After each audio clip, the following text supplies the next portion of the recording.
Welcome to session 9 of the Path of Glory.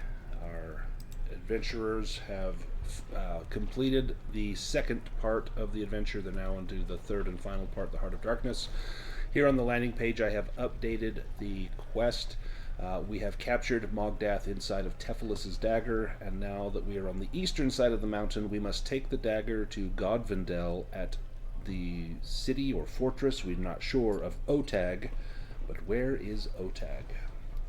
When we left off last time, we had escaped the dwarven kingdom, the fortress. We had found a river at one of the lower levels of the mines, near the forge.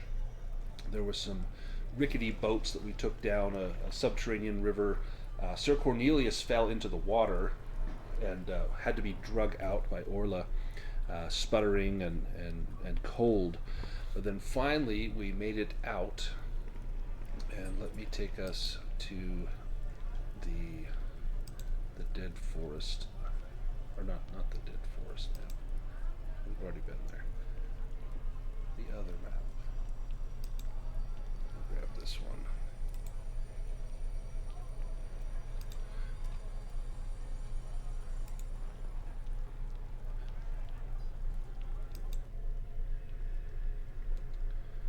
Perfect. And you should only be able to see a small portion of this map. Probably some mountains and a little river and leading up into a town. Now, what happened is after we had traveled for about a day in this underground river, we finally burst out into the light. Now, during this time, we will need to have eaten a ration. So if everyone wants to partake in a ration, and then it could be a rest for everyone, bearing in mind that Amalthea cannot recover willpower points, and in fact Amalthea will lose one willpower point because she's holding the dagger.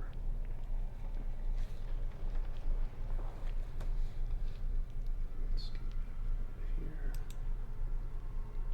Right, taken. Excellent. I have 0 field rations. We are outdoors now, aren't we? Yes, so we will be coming out into the outdoors. There's also, in this river, if you have a fishing pole or a net, you could try to fish while you're traversing this river.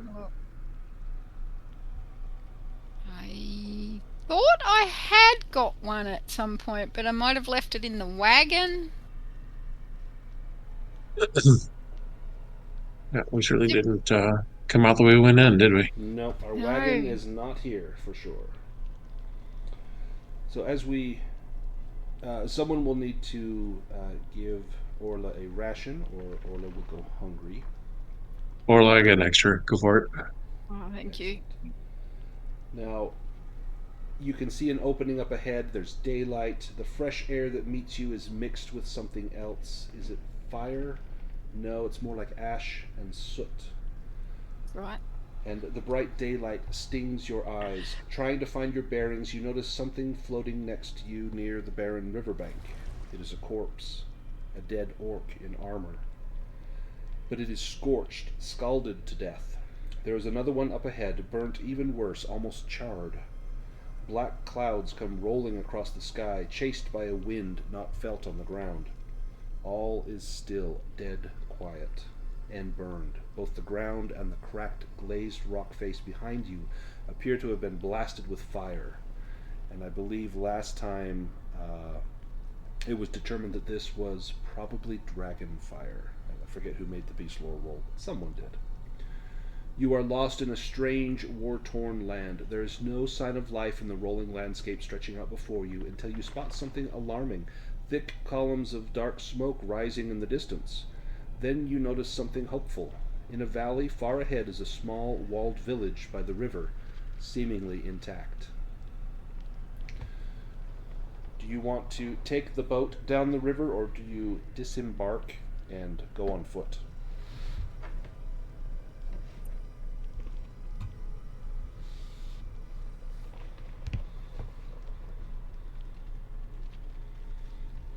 Oh. I think there might be a few that don't really do well in water. Let me get some tokens on here. Yeah, I would vote to disembark. So Sorry. Yeah, if Cornelius goes in again in a fight, he's just going to sink like a stone. Yeah. Maybe I could see if these bodies are worth reviving, if they're not too burnt. Let me take off token vision.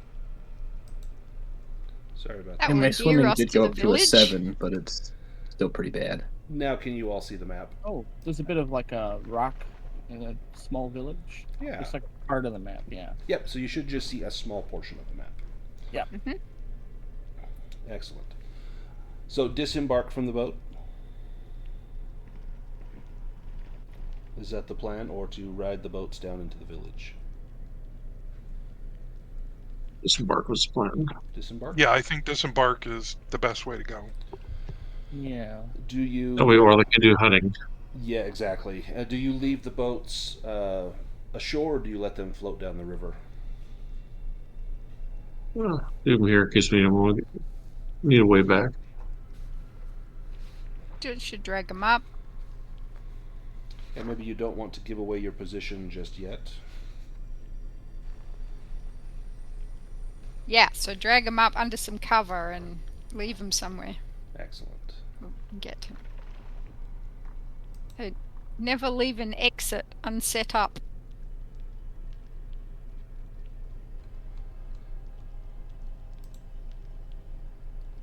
Give me 1 second. Go ahead and everyone can make a bushcraft roll as you kind of get your bearing on these surroundings. Maybe you're looking for animal tracks, things like that. Oh, nice.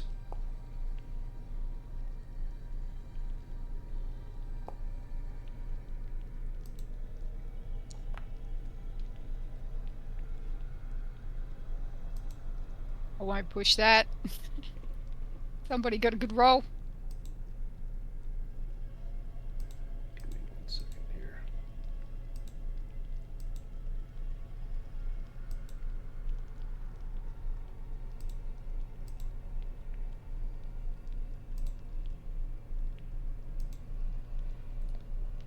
All right. So we've got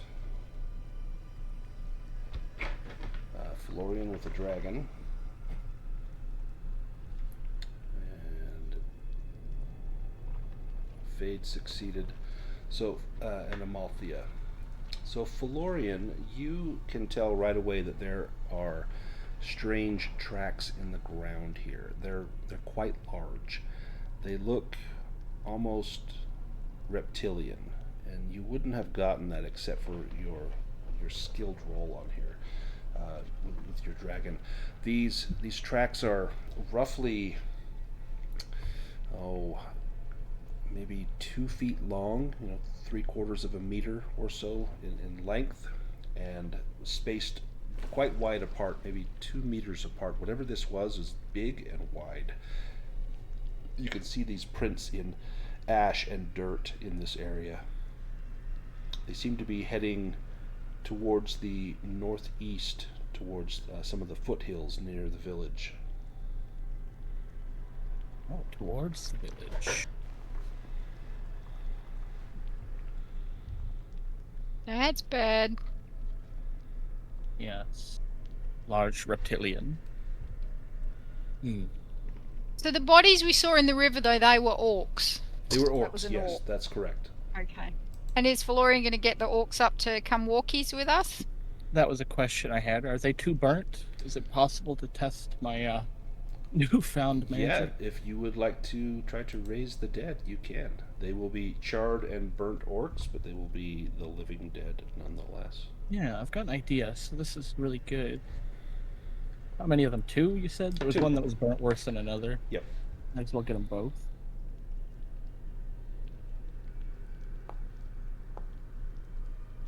Oh dear. Oh, it's starting well. Oh no. Oh, That's a fun one. Can I just dispel that just really quick? yeah, if you can cast a spell. Yes, so you you dispel that terrible thing as you I don't know if I want to try again. That was scary. Yeah, and you tell yourself, this is the worst thing that's ever happened to me. And then you vomit up a little frog. Find out just how often humans lie. Right? I swear. Phelorian's in his element. Oh, absolutely. I really wanted to do this because, I mean, feel free to read it if you want. I want to know if I could drain willpower in my own minions. Yeah, I'm sure that you can. Because I think Amalthea would certainly appreciate having something of a battery. I don't know how long these guys have been dead, but, like, there's a description there with rules so of these what would exactly definitely be living dead. Now, with your success, is what else happens with the spell? This is the first time you've cast this. Yeah, it just... So, I mean, yeah, it depends on how long they've been dead. There's a couple of different ones as well. With the living dead, it just... if they've been dead for less than 2 months, it just becomes a living dead, which is a monster in the regular bestiary. Yep. So Any longer, and it's a skeleton. These would be living dead, for sure. There's also a couple others, like, I can raise... Like, if we kill a bear, I could raise a bear up, I think. Although that might be a monster. But, like, you know, undead animals... Bog mummies and draugrs sound fun, but I don't see us running into those. Also, I can summon a shade, which is in the necromancy thing, but those are like in the dark. You don't want to bring those out in the sunlight. I'm not sure I want to bring them out in the dark either. They're scary creatures, yes. Alright, let me get you ownership of these orcs. That was a scary dragon or demon there. It like really sets the mood. Okay, you should see charred orcs in your actor tab.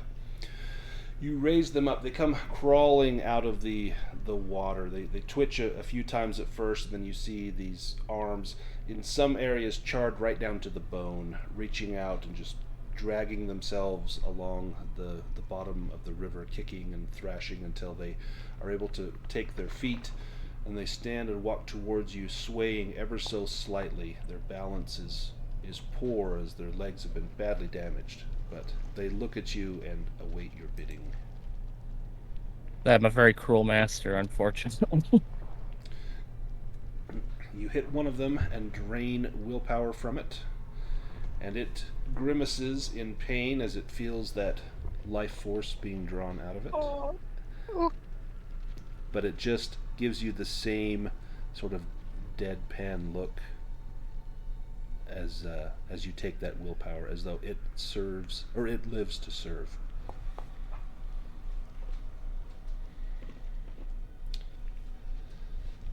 Is that out of the same one or the other one? It was the one. Yeah, I just hit one. Okay, one. So he actually takes a little damage from that. You see it.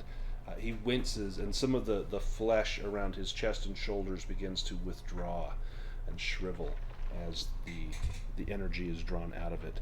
But he lives to be your battery, to feed your hunger for willpower.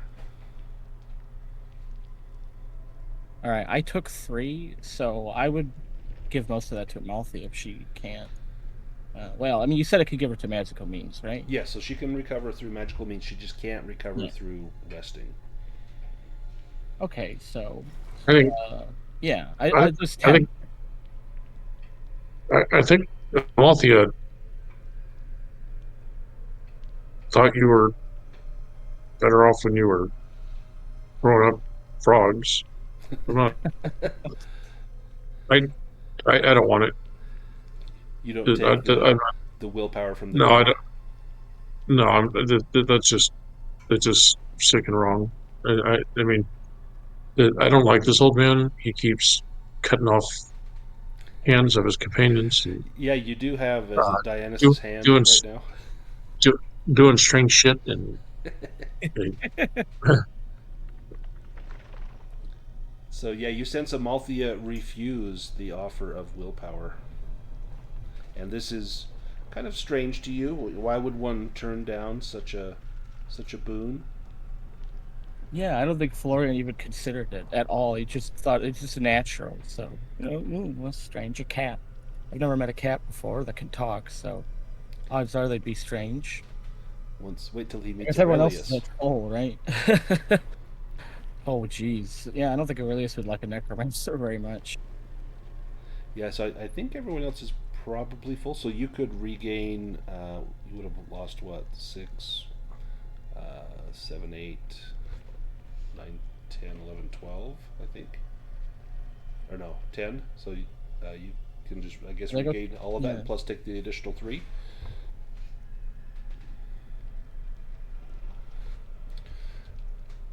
I'll have to note that down. You can't edit the willpower higher.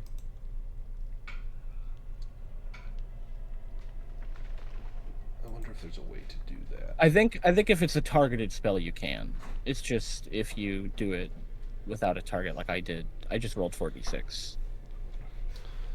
Orla, give me an awareness roll as this is all taking place.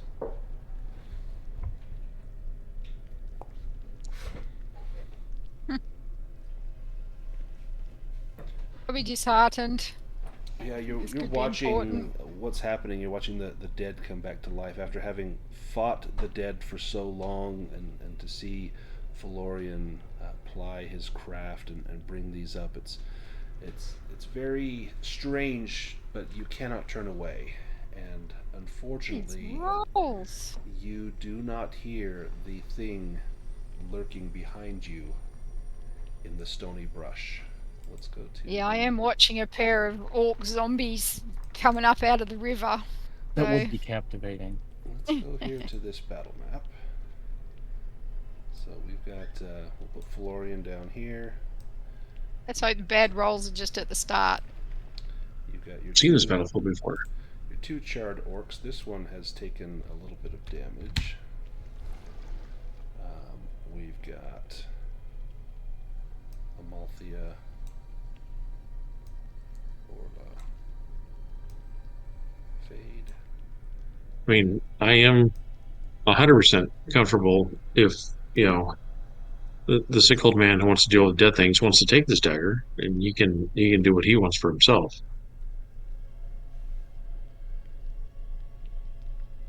We did talk about passing it around too. That's true. Let me find. This is definitely not Amalthea's type of weapon. A huge desert lizard that Orla may recognize. Tina, where did this come from? Oh, I did this for the last Dragonbane but one. So, Dragonbane. Yeah, when they did the most recent monster one. Yeah, so I. Oh, so I so scattered this is it a out. TPK. It's her Is fault. this a TPK? This is Tina's fault. That's what I'm hearing. This Okay. is- Never run it myself. Oh, that's funny. All right, let me make sure we got the deck shuffled. I'm going to give this thing the first card just because it got it's kind of stuck up on us here. So let me grab the card for it.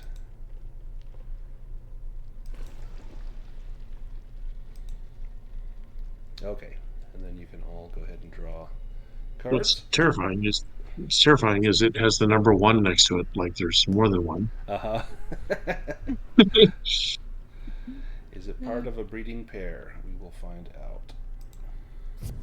How many rations can we make out of this A thing? lot. Absolutely eating- a lot. We're eating good in the neighborhood. Let me get this thing up. It will attack. Zot. The chameleon will open its mouth and its long tongue will shoot out at insane speeds and try to lock onto somebody within 6 meters and drag them back into its mouth. You may try to evade with a bane due to the sheer speed of the tongue, but if you fail, it is a brawl save to get free. If you fail that, you end up getting dragged in and swallowed. Being swallowed deals 2d4 damage, and somehow I wrote the acid damage wrong. Each turn you begin in the stomach, you will take acid damage, and armor has no effect. So within 6 meters, that is 1, 2 Phelorian, 3, 4 Orla, 5, 6 Fade, 7, 8 Cornelius, and let's see, and yeah, 9, 10 Amalthea.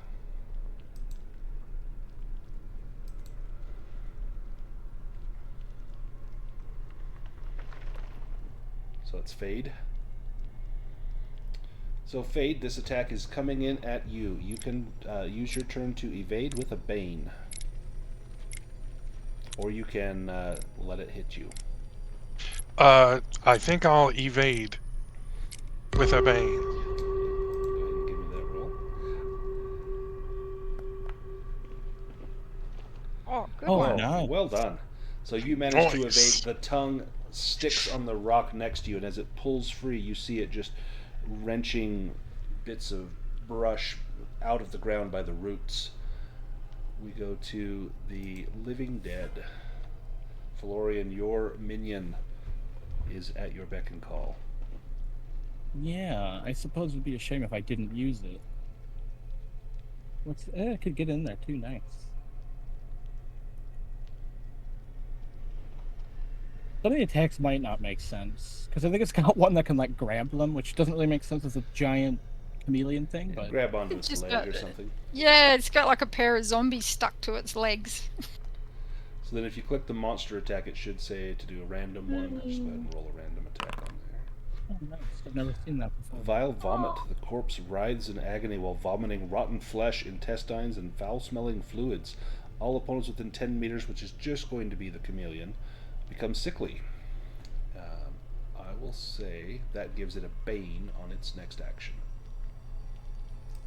Sir Cornelius. Well, if its tongue is still, I'd imagine this is kind of all instantaneous. As its tongue lashes out, I'm going to run forward and try and slash its tongue at the near its mouth.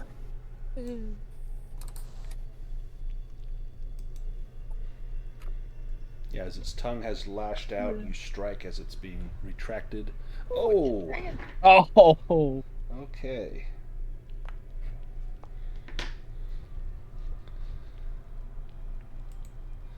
Let me apply that damage.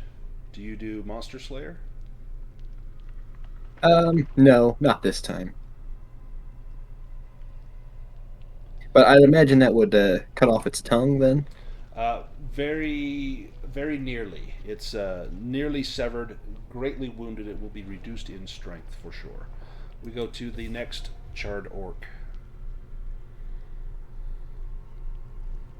he's just gonna be my bodyguard. And then Phelorian will be up next. Oh, okay, nice. Everyone's still got willpower. Oh, well, not everyone, but almost everybody. I'm just gonna attack it.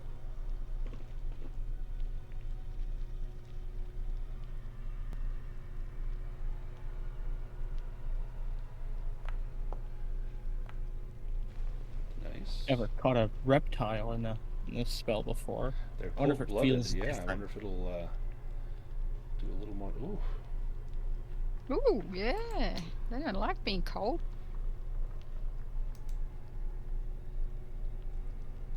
It definitely did not like that.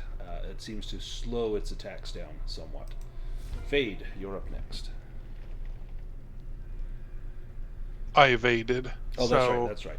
Then Amalthea. yeah, I am gonna move back a little bit. Yeah. So you get to move the one square with the successful evade.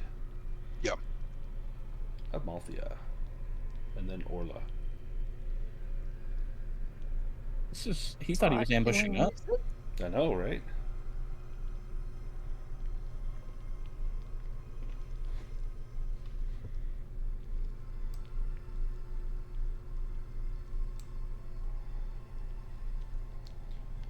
Oh, we need epic battle sounds.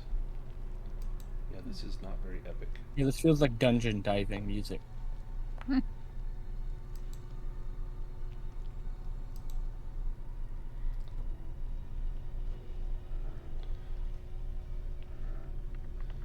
Amalthea lashes in with the dagger. Excellent. Orla, your Yep. turn. Yeah, I'm gonna move away. Give me an evade roll. Yep. Oh, Oh, man. wow. Amalthea with the dragon. Easily evade. We would need to evade even from this distance. Yeah, it likely has reach with that tongue. Yeah, it does. Okay, so I'm going to evade first. Get away a bit. Does it have reach? Oh, because of the tongue. Duh. So, sure strike. Gonna use my bow.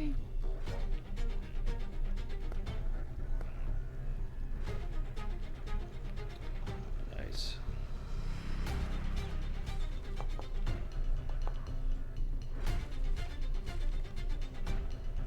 Ooh. Orla, how do you take out your monster? No. Oh. Oh, whoops, that was... Never mind. Orla, dang it. She turns her bow on herself? You're holding the arrow the wrong way. Let me fix that. That's very AI of you. Oh, shoot. She leaps backwards out of, well, what she hopes is out of range of the tongue, and she gets it right in the soft bit under its chin, and it goes right up to its brain. Nice. So cool. Alright. Let me get your hit points back here. You might want them.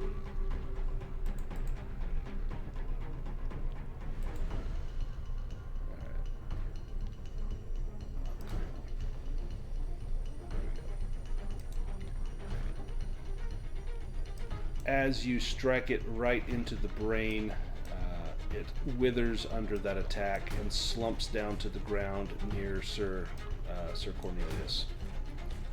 As that happens, you hear a chittering sound coming from down near Fade and Orla as its mate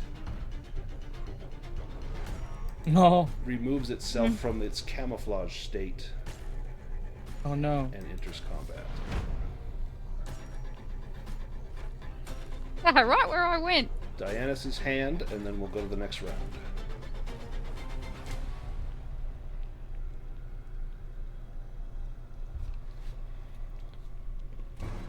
Alright, he just moved.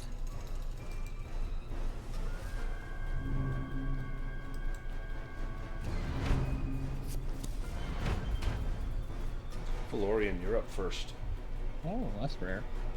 Oh, I just refreshed the page. Oh, goodness.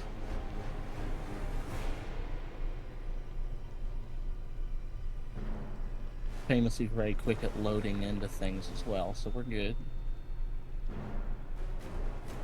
Alrighty, well, now I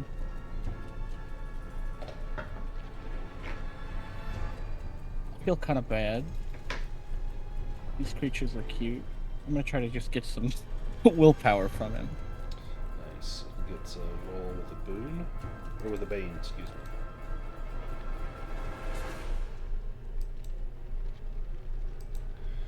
Needs to get a 12 or lower.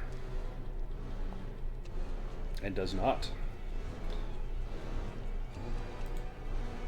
You drain 18. Wow. Or no, actually, sorry, you drain 10. My bad. I was looking at the roll for the chameleon. So you regain 10 willpower. Amalthea.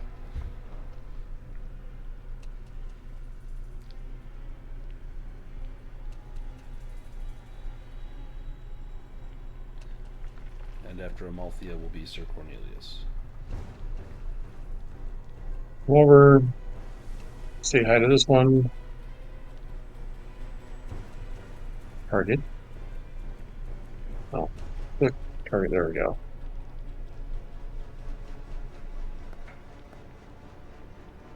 Oof. Fighting these things is exhausting. Oh! Very exhausting. Dang. Oh, it gets Oh, no. stuck. Now you've only got Teflus's dagger. I've got another. Oh, you got I've got another. a dagger. It's like someone's writing this, but oh, there's another one. And then you evade away. Then I'll evade away.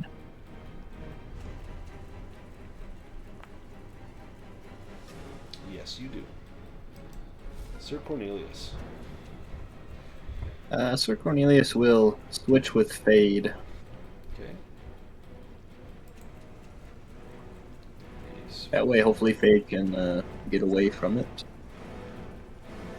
Oh, I'm gonna hit this thing with a lightning bolt.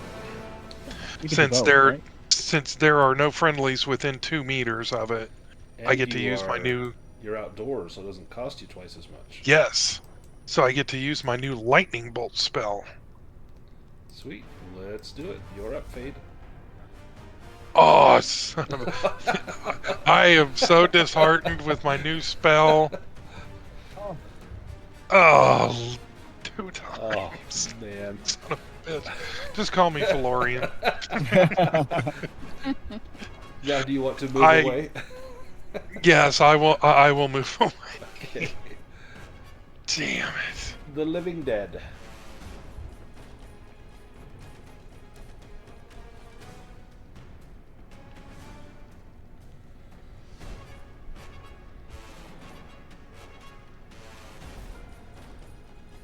Oh, they went back to back. Nice. Back to back, and then Dianus' hand. It's good to move them both.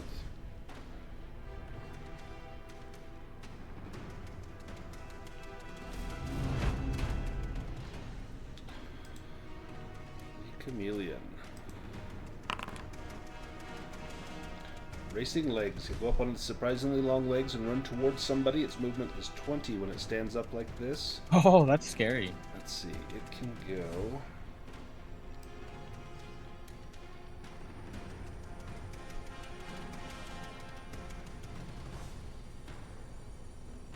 Actually, hang on.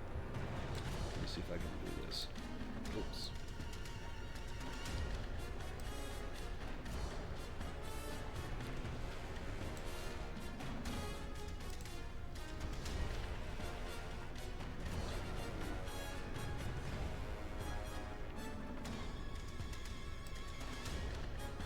It's gonna come up here closer to Orla. Seems fair. Orla, your turn. It's right next to me, so I'm going to evade and try to get a bit further away.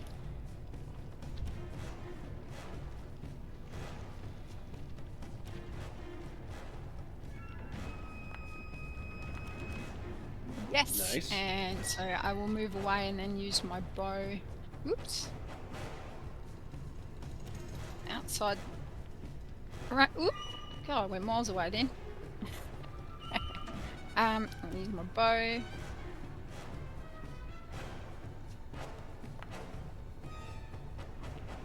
Hit. Nice. Oh, excellent.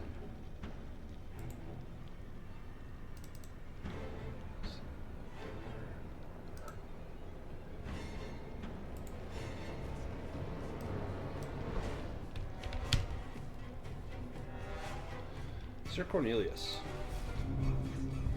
Well, I will charge up and deliver a blow with my sword.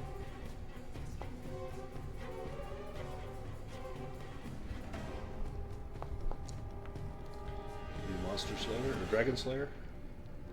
No, I do not.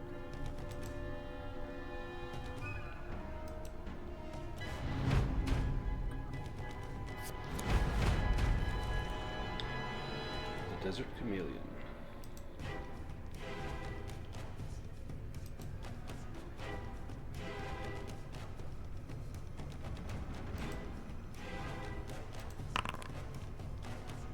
Gulp. The chameleon moves into the range of an enemy and attempts to swallow them whole. Evade or brawl to avoid being swallowed. Being swallowed deals 2d4 damage plus 1d6 acid each turn you begin in the stomach. Armor has no effect. Sir Cornelius, it's trying to swallow you. You need to make an evade or a brawl roll to avoid being swallowed. I will use adaptive to make that swords, and I'll just deflect its mouth with my sword. Okay.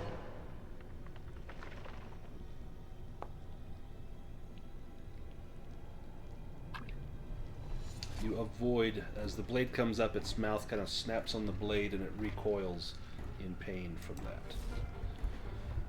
Amalthea.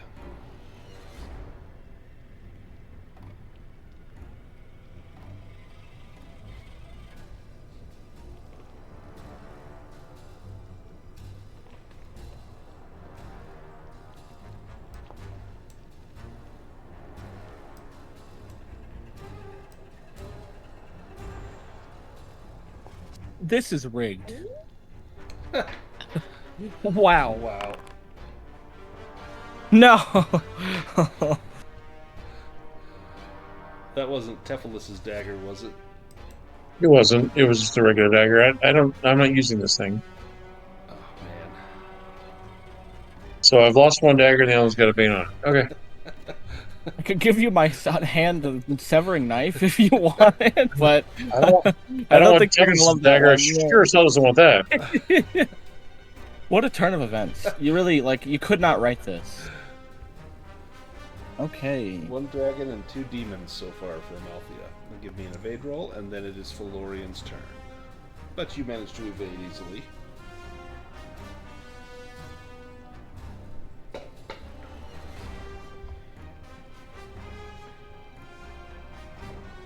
Well.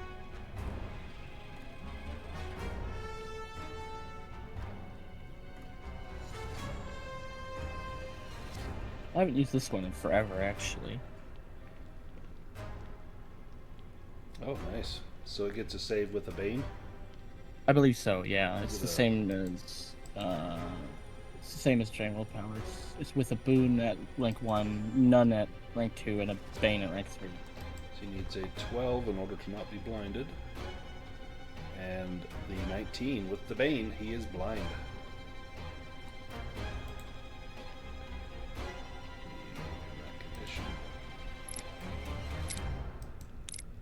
Dianys's hand.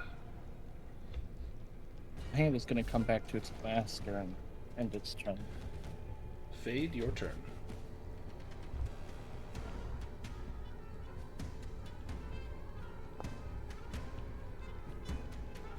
Oh my gosh.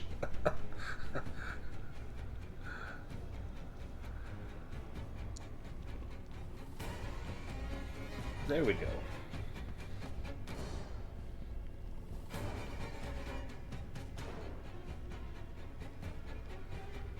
Oh, perfect. Go ahead and roll damage for that sling. 4. Nice.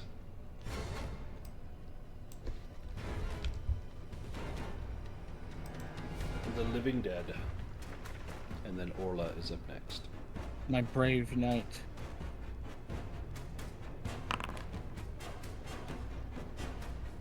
Oh yeah, so here's where it grabs it. Oh yeah. Let's see. So go ahead and roll the D8 bludgeoning damage. I'm going to say it takes half because it's so large.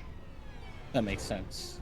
Yeah, that was the attack I wasn't sure about, because it's like, is it really going to be able to grab a big chameleon? But then it has it grabbed, so on the next turn, it will bite for 2d8 piercing. Orla. Bow, of course.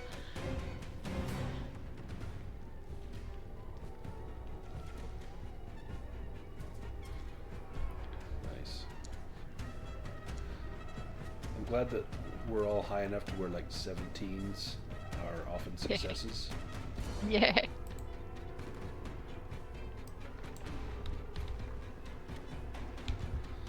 The Living Dead.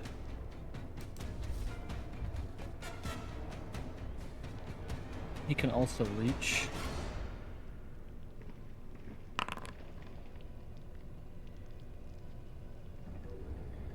Alright, do 2d8 slashing, and this one I think might take... That's a terrible way for it to go. Okay, tell me how the Living Dead takes out this chameleon. Yeah, that's exactly it. One of them's holding on to it kind of awkwardly, and the other one just gets it and just tears at it and just must hit some kind of artery or something. I'm not an anatomist on chameleons, but it's pretty tragic, actually. Blood splatters and sprays as the creature slumps to the ground. You've got 2 huge giant desert chameleons here that you could carve up for meat if you desire.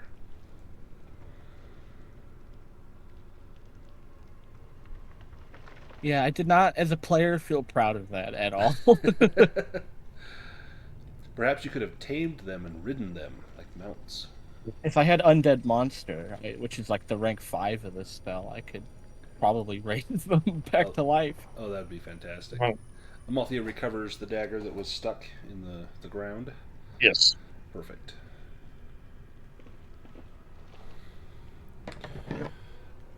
Anything else you Right. want to do with these things? If you want to try and harvest meat, you can give me a hunting and fishing roll to see how much you can get there. Someone needs to take this Kurt's dagger off of my hands, or I'm leaving it in this fucking chameleon. Who would like the I curse can take dagger? it. I can take it for a while. So Orla will lose 1d6 willpower. Let me roll to see how much you lose. 2. And then you cannot regain willpower except through magical means. Let me I will totally take willpower from my creepy friend. That is good So to know. here- When it comes to it, I am also happy to take it. But yeah, ideally, I'm the battery. let me throw that on your That's how character Florian sheet. sees it. He doesn't think about, like subjugating an unwilling soul or anything. He's a fellow elf. How could he do anything wrong? Watch him.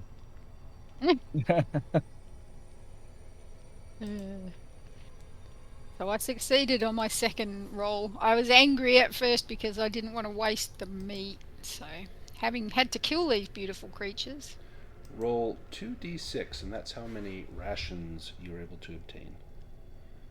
And then it I will remember- take a bushcraft roll Sorry. to cook them or. I prepare don't them. have to because I have Master Chef. Yes, you do. So, Oh. I took it because I didn't want anyone to get sick again. No more rancid squirrels.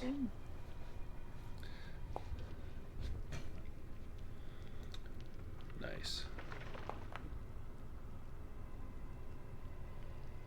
So only 3 rations. Some of this is filled with parasites, and so you kind of find the pieces that don't have little parasitic cysts or worms in them.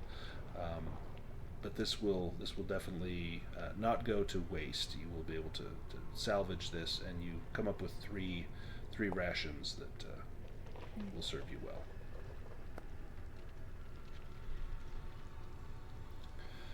Now, shortly after you begin to cook these, you hear a voice cry out from some nearby bushes, and you see 2 youngsters with dirty faces and twinkling eyes, and they say, "Praise Sathmog, we are saved."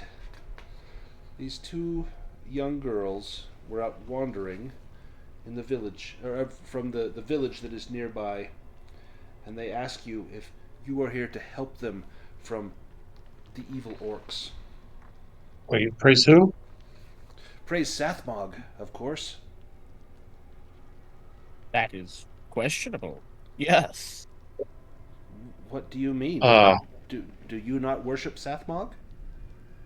Everyone here does. Yeah, well, if everyone was stabbing their eyes out with a knife, would you do that? Only if the high priest bid it to happen, then I would. Somehow that makes sense. I do whatever Fidelia says. And Fidelia said, run into the forest and see if someone can help with the orcs. Yes, you see, the orcs were in town. Everything was fine until they revolted and occupied the village. But while we were up here trying to see what had happened, we saw this army of undead, probably 100 or more skeletons marching from the south. Please, for the love of Sathmog, you must get into the village and warn Fidelia of the undead. You must get them to make peace with the orcs, or the skeletons will kill us all. So you ran away and you want us to run towards. Yes, please. You are brave. You have bested these 2 desert dwellers, these terrible lizards that prey on whatever livestock wanders out of our pens. Yeah. Can I do it? I don't trust these people at all. We can take you to the village and show you. We can show you everything that is happening. If you speak to Fidelia, you will know the truth. I think they're lying. Is Fidelia, does she worship Sathmog as well? Yes, we all do. Is she magical, perhaps? A wizard, that is. Well, she is the high priestess of Sathmog. The old high priest, Gultrub, he was a bit of a, I guess, wizard, you would say. Used magic, but dark magic. Summoned dark things. It was good that he retired, that he stepped down and let Fidelia take over. The city has been better because of it. Say dark things. You mean darker than Southmog? Sathmog is not dark. No, silly. No. Was there really 139 points scored in the All-Star game? Uh, yes, I believe so. It's not football. It's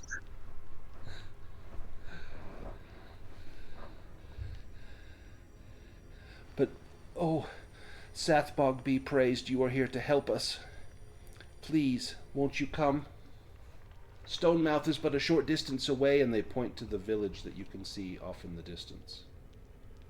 Stone mouth, was that? Stone? Yes, Stonemouth. That's our home. Let me take us back to the big map here. And Why did the orcs revolt? I think Gultrub was perhaps behind it. Let me just reveal the name of the village here. There we go. The orcs had been sent here. They were an aid for some time, but then after a while they changed their mind, I suppose. They were here at the behest of some dark wizard, Dakoth or some such. He was seeking something in the mines, and as we are the closest to the mines, that's where he sent his orcs, and they were here to watch over us and protect us. But now the orcs want the town for themselves. Sathmog will protect us from Dakoth. Did they find the thing they were looking for? No, in fact, from what I hear, they have been most unsuccessful. Did you come from the mines? Nope. No? Nope, we came from the river. From the river. Oh, yes. Well, the river goes right through my home. It's part of our village, in fact. And they're human, right? They're Yes, human? They're human. Are you sure? How did a village of humans come to worship Sathmog? Well, everyone here worships Sathmog. Ever since the dwarven prince came and proselytized and spread the word of Sathmog and all that Sathmog can do for us, we have long worshipped Sathmog.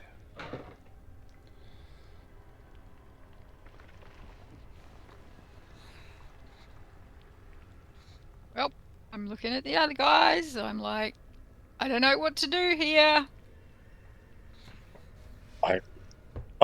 Nothing. I don't like any of this. I'm 100% okay with the orcs destroying the villagers and getting out before the undead get there. Yeah, I mean, we recently sided with some, didn't we? Are you going to stand by while my village is destroyed from within and from without?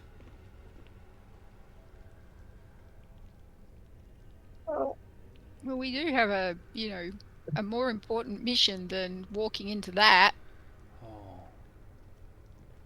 Well, Sathmog will provide. And with their heads downcast, they begin to walk back towards the town, and they reach out and hold one another's hands, and you hear one say to the other, "Being enslaved won't be so bad, will it?" And they head back to Stonemouth. Do we let them go? We're What- going to what do tell we do? somebody that we're out here. That's true. You know, maybe if we saved the village, we could turn them. Turn them towards the light. Can 5 of us fight that many orcs and undead? Only to probably be murdered by the village?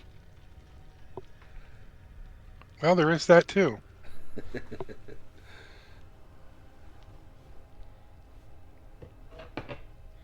If you like, you can bypass Stonemouth and just you could follow the river, go around the town. You could head to the north, to the south. The entire east is open to you. I don't remember. Was Sathmog a demon? I think that's what he was, wasn't he? Give me a myths and legends roll.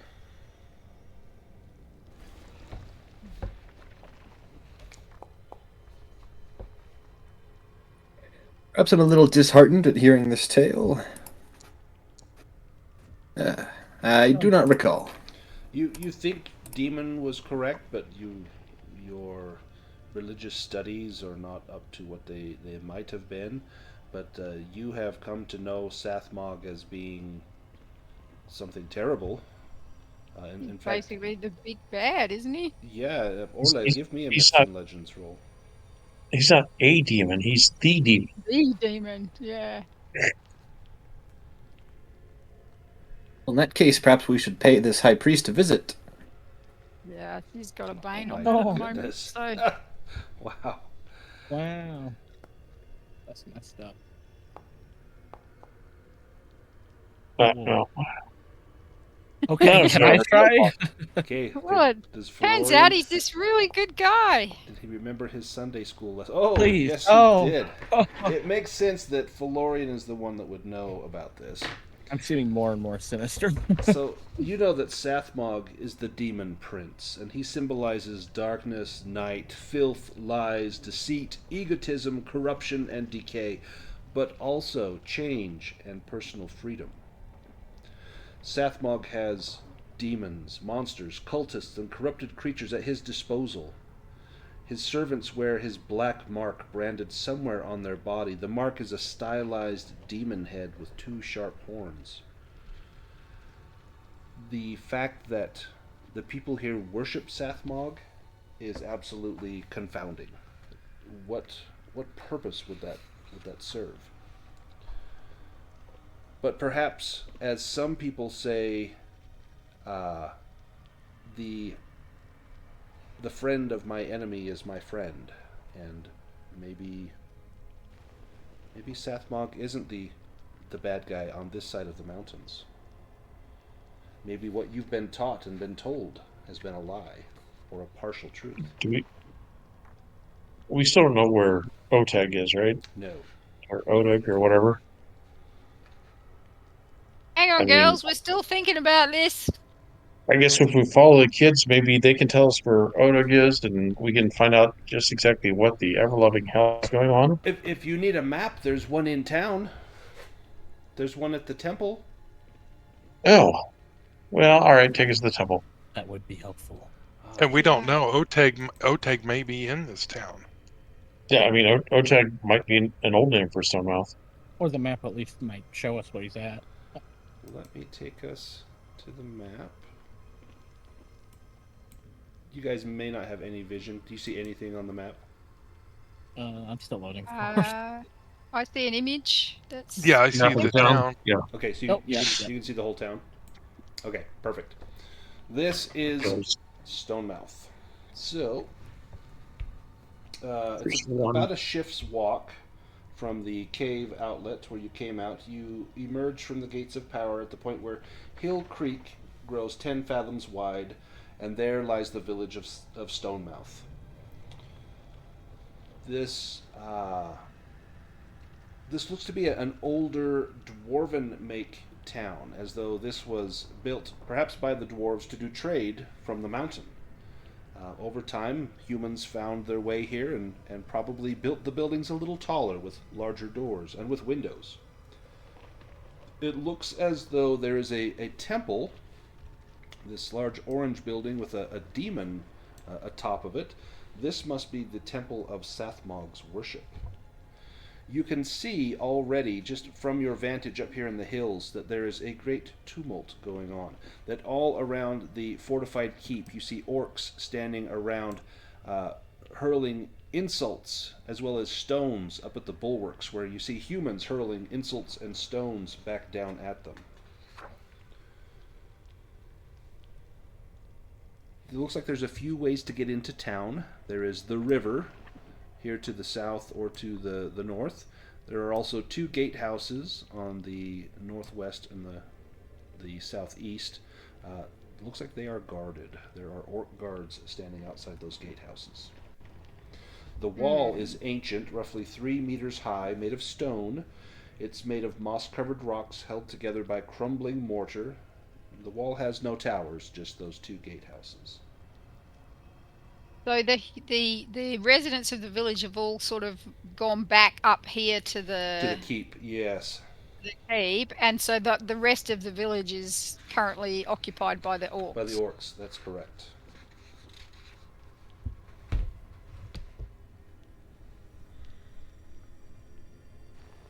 Do you go openly or quietly? Well, I say to the girls, how did you get out? And the girls point to the river and they say, we are sneaky. We go around the wall. Most of the grown-ups don't know about it. And you going to come in with us, or are you going to turn around and flee again? Well, I'll tell you what.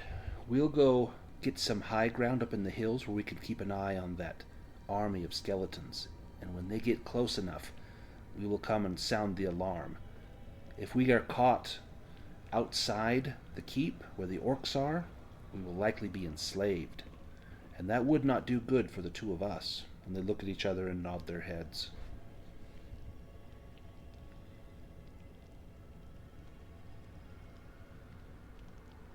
Much as Orla is suspicious, I can't believe that they set this whole scenario up just to get 5 adventurers who were on their way past, so... Yeah, that would be pretty elaborate if this is just a ruse Yeah. to lure you Yeah. into town. Well, what's the plan, folks? Would I remember the, perhaps like a sigil or some sort of symbol that the orcs had that we befriended? Yes, let me see if I can find that really quickly. I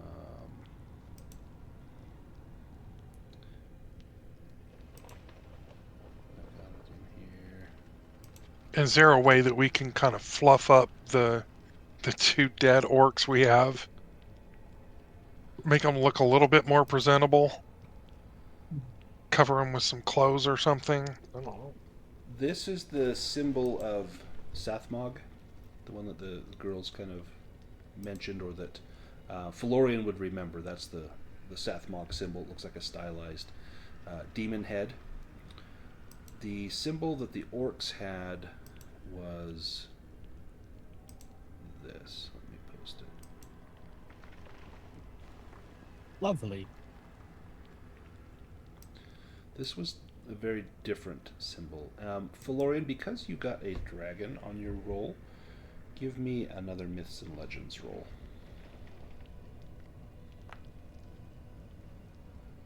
Oh, goodness.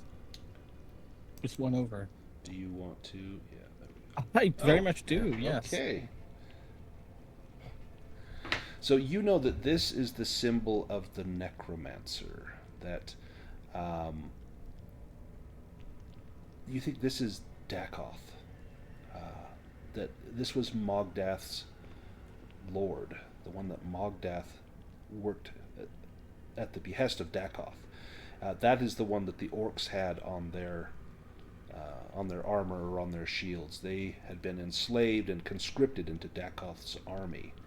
And so you know that the Sathmog and Dakoth, those were 2 different symbols. Sathmog, the demon lord, and Dakoth, the necromancer.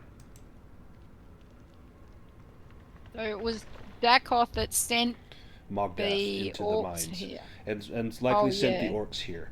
But now it seems as Yeah. though the orcs have revolted, and now there's an army of undead marching upon the town. Right. Oh, Okay, so so the the orcs, undead are yeah. coming to take out the orcs. Very possibly. Yes, the orcs have turned on the necromancer. So maybe these So- orcs are. Perhaps these are even the same ones that you released from the prison, or from the dwarven kingdom. Perhaps they came here and encouraged their fellows to revolt. Yes, We they could, in be fact- allies. They could be allies, and we could also encourage them to flee rather than stay here. I don't know if they know the skeletons are coming. Very likely they do We not. could, It seems like just because those two girls had started climbing up in the hills, they were able to see that. It's unlikely anyone else knows this is coming. Okay. We could have a small army of orcs to help us fight Sathmog. The girls Yeah, say, they just fight wanna Sathmog? live their Why life. you mean fight for Sathmog, right? Yes, that's what we meant. Sorry. Wait, what do we mean? Just. Well, I don't know what we're doing going in here, but I don't think we necessarily want the villagers thinking that we're not on their side right now. Yeah, I hate for the staff moggers first to think that we're against them.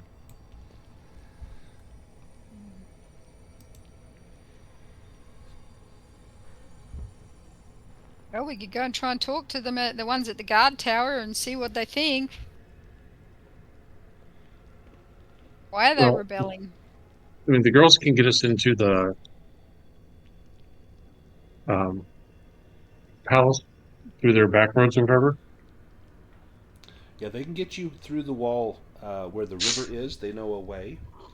And then you'd be inside the town and maybe could survey what's going on before you go and surrender yourselves to the orcs, in case these are not the same orcs. Or you could try and strike a bargain with the orcs. I think sneaking through the town, a knight in full armor is going to be kind of obvious. Yeah, I think we might be able to scout ahead just to make sure, but sneaking entirely through is unfeasible. We could go round the town and come in through the other side of the river up here on the north up side. near the keep.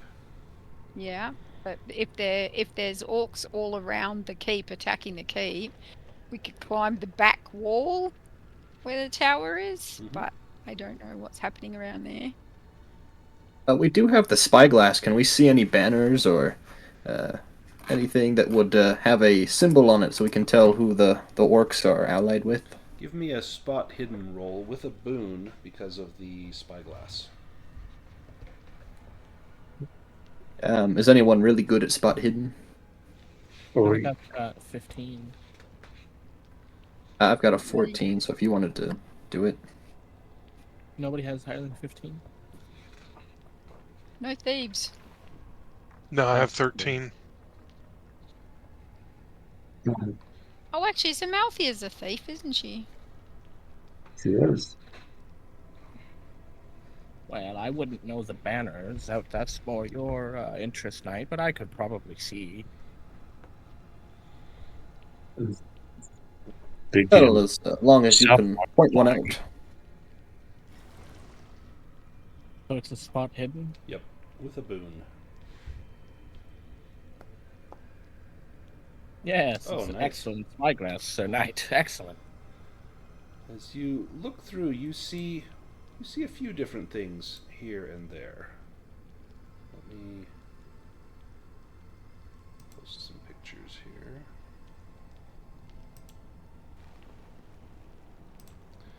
Looking towards the center of town, your eyes are drawn to the town square, and you see some sort of gibbet, and there is someone hanging from a chain. Oh, It's no. kind of right here in the center of I see a town. beak. It looks to be a Mallard. mallard. You peer around at the rest of the town. You can see the citadel is a small fortress of crumbling stone with a robust wooden gate in its 3-meter-high walls. On the walls, you see several humans with spears and bows. You can't quite hear what they say, but they're mouthing something about orc scum or we can smell you. and shouting down at orcs. They seem to be quite upset. You can see an inn in the village, 2 floors. The upper one has wooden walls, and above the entrance hangs a sign that says the Copper Tent. There is also the great Sathmog Temple, a round stone temple with a wooden door and a steep conical roof that rises above the surrounding buildings. On top of the roof sits a statue of a monstrous figure with ram's horns, fangs, and a barbed tail. Still, it looks rather welcoming with its wide grin, smiling eyes, and open arms. Can I talk to the duck?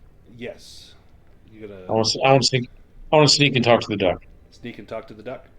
So you have to Yeah. get into the town square.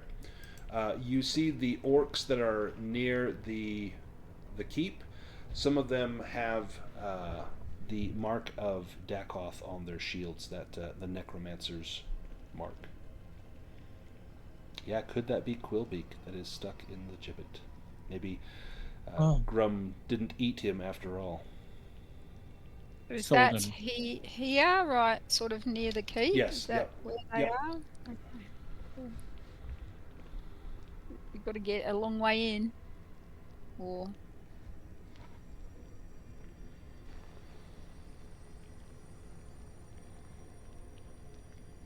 So if you are intending Hey, to enter Stonemouth, how do you propose to enter Stonemouth? I want to sneak in. Like along Yeah, I mean, the river where the girls pointed out?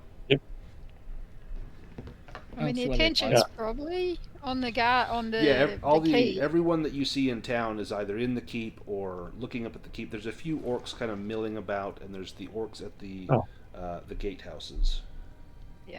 So But yeah, it is a problem with the night. So I'm wondering what we might do. Well, if everyone wants to sneak in, I can just approach the main gate, and I mean, if they do start shooting arrows at me, I can hopefully run away. We'll just open the gate, do like a siege of Troy or something. Nice. Gonna build like the Trojan duck and see if they'll wheel this big mallard into the city. That sounds amazing. But while everyone is sneaking, Sir Cornelius will approach the main gate. do you want anyone to stay with you? And what about the No, two I think if undead they seem orcs? hostile, Yeah. I can run away. The undead's a good question, but I feel like we're not trying to be seen, so I would bring them with me. If we were just trying to go through the gate, I'd try to leave them somewhere So if we're making a good impression. you can actually have them go into the river completely submerged and just walk along the river bottom and come out whenever you want them to. Genius. So what about Fade? Is Fade going sneaking around the little riverbank? The walls of the city extend only a hand's breadth into the river, so an agile individual can get around the wall in those places. If you want to try and get through there, it's an acrobatics roll. Or if you want to try and sneak over the wall with ropes, you can do that as well. Yeah, I would prefer to just like swim around. Yeah, give me a sneaking roll. The current will actually carry you into the village, so you don't even need to make a roll to swim that. But the water is cold. Now's not the time to cast your lightning spell. I'm just dazed by this.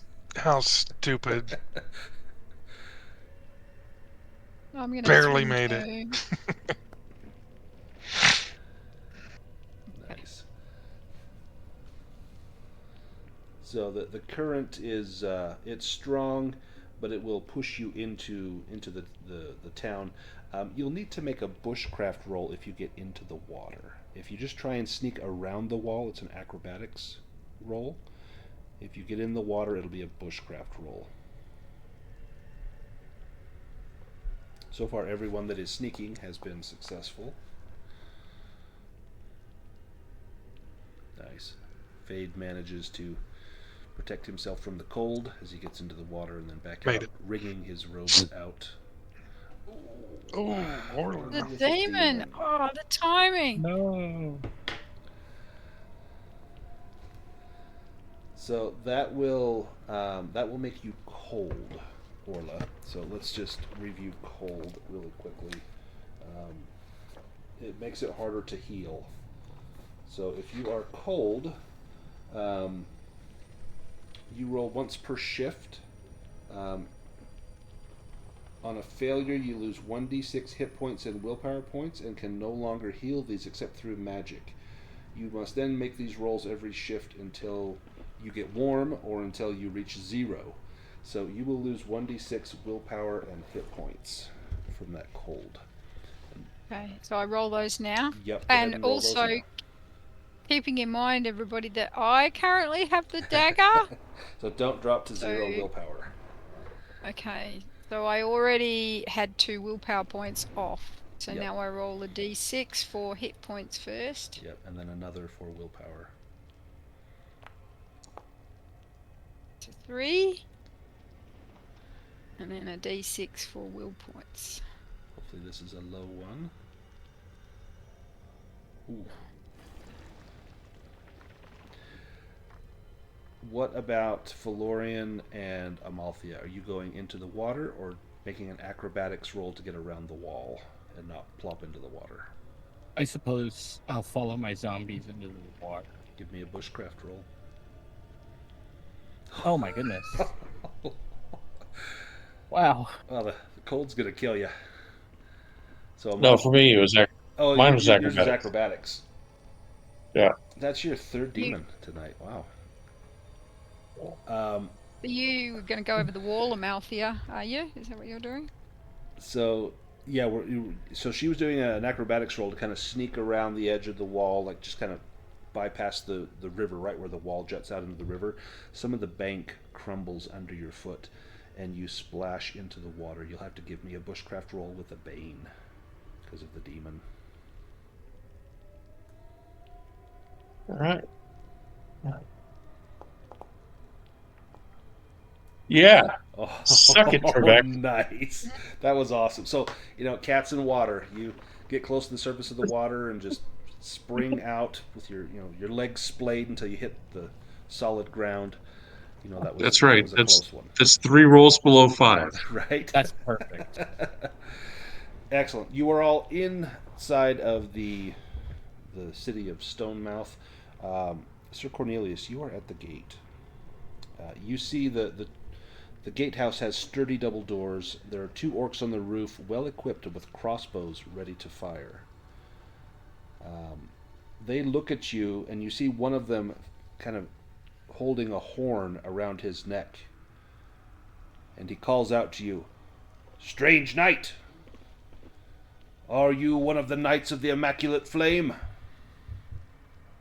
I do not see the dragon symbol upon you." Hail, orc. I am Sir Cornelius, the Dragonheart. Dragonheart? I am friend of Gorum the Orc, slayer of the tyrant Blacktooth, and friend to the orcs of Dakoth.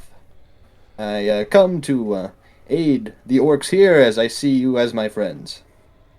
Give me a persuasion roll with a boon, because of all the names that you dropped.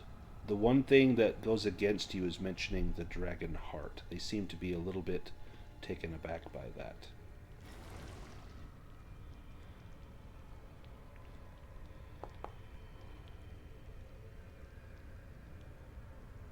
Do you want to I push will, that persuasion roll? Yeah, I'd say perhaps I'm a little dazed from my long trek here, and I'm tired, so there we are. Excellent. You have many accolades, brave knight. You say you defeated Blacktooth. Many of his... Yes, he was a tyrant. That he was. We know Blacktooth. Many of us in here suffered under his lash. You are welcome in town, but you must have an audience with Chieftain Uhuluk at the Copper Tent. And they point over at the 2-story inn that is not far from the tower. Go there first, and then be ye welcome into Stonemouth. And you hear the loud clanging of locks as the door is opened and you are granted audience inside. Do you Well, go I will directly start to heading towards the inn? that. Yes, to the chief. Everyone else that is in the river, you can make an awareness roll to see if you spot this. Otherwise, you can tell me what you are doing. Nice.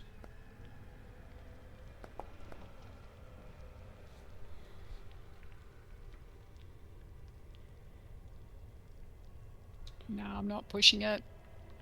So I'm trying to wring out my clothes and stuff and get a bit drier. So Phelorian, you see Sir Cornelius walking into town, and there is an orc standing next to him. He's not bound, Sir Cornelius, like his arms aren't bound, but the orc next to him is walking with kind of a military march, as though he is escorting Sir Cornelius somewhere. And you see them heading towards that two-storied inn with the large chimney over here. Right. That's pretty concerning. Yeah.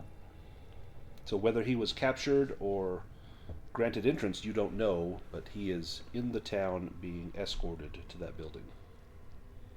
Yeah. Of course, I would let everybody know if they're within earshot. Is it going to be very hard to get up?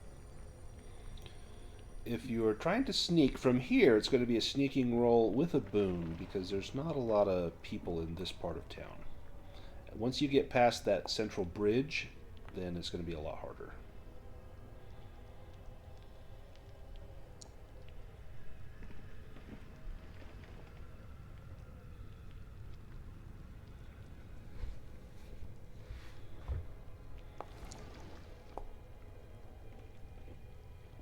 Do you not have your boon? You just roll one. Yeah, you can have a I've boon. got a condition. Oh, damn.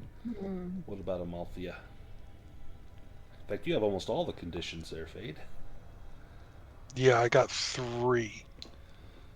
So, everyone but Fade has no trouble moving about, but Fade, as you walk past one of I'll the... push. Are you going to push? Ah. Oh, there we go. Nice. Good push. Good push. Is that like your first dragon in a long time? Yeah, at least tonight. Yeah. So far we've had 6 dragons and 5 demons. So it's been a night for high and low rollers. As you walk past one of the houses, you see movement within, and you look fearful that it might be an orc, but you see it as an old woman's face at the window, and she looks at you with a look of hope at seeing something that is not orc-skinned walking past her home. Do you stop and do anything for her, or do you follow your companions?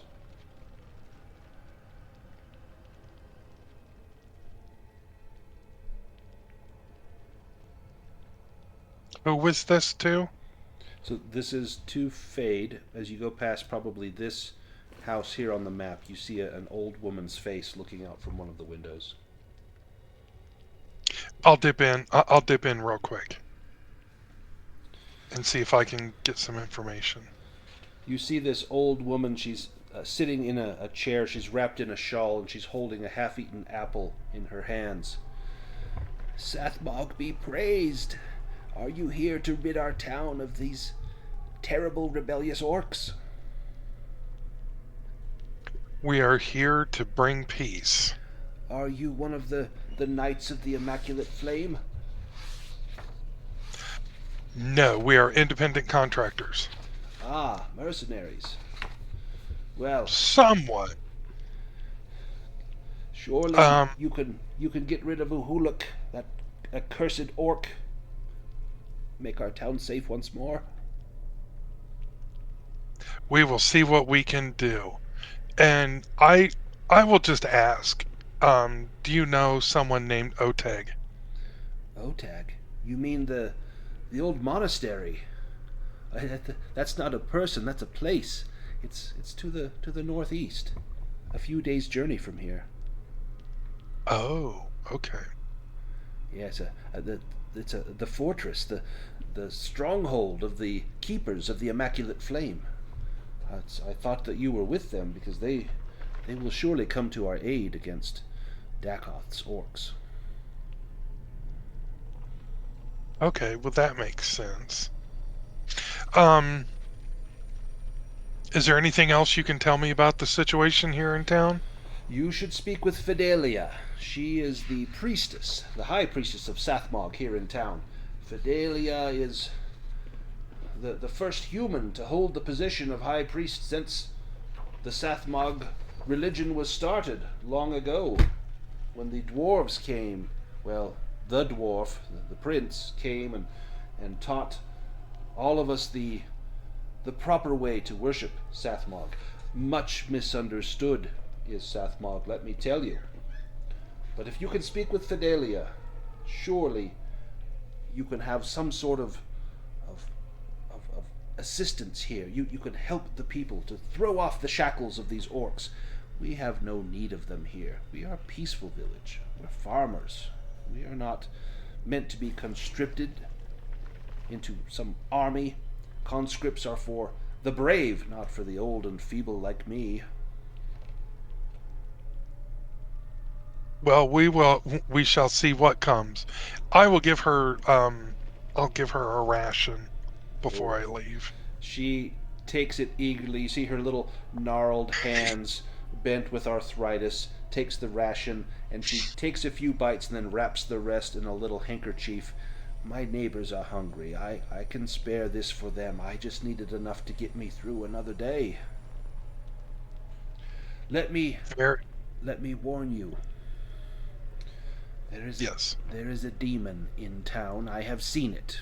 People say that it is not true, but it is true. And normally such things would be greeted with gladness, but this demon, I know its name, and to know the name is to have power over it. Azarazag. What's its name? Azarazag. Azarazag. Yes, do not speak it too loudly, or it may come find you. But Azarazag he is terrible. Where did you see him? I saw him with the old priest. The old priest Gultrub. He is bitter and angry.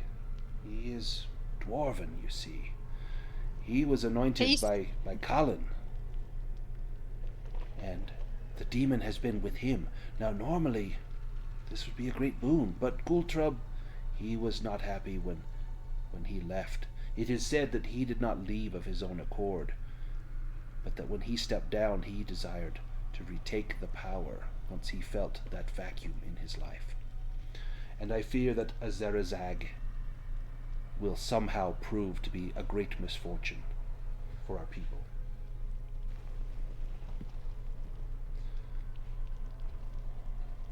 So did you see the former priest? I have not seen town? I have not seen Gultrub in several days, but he does not go far.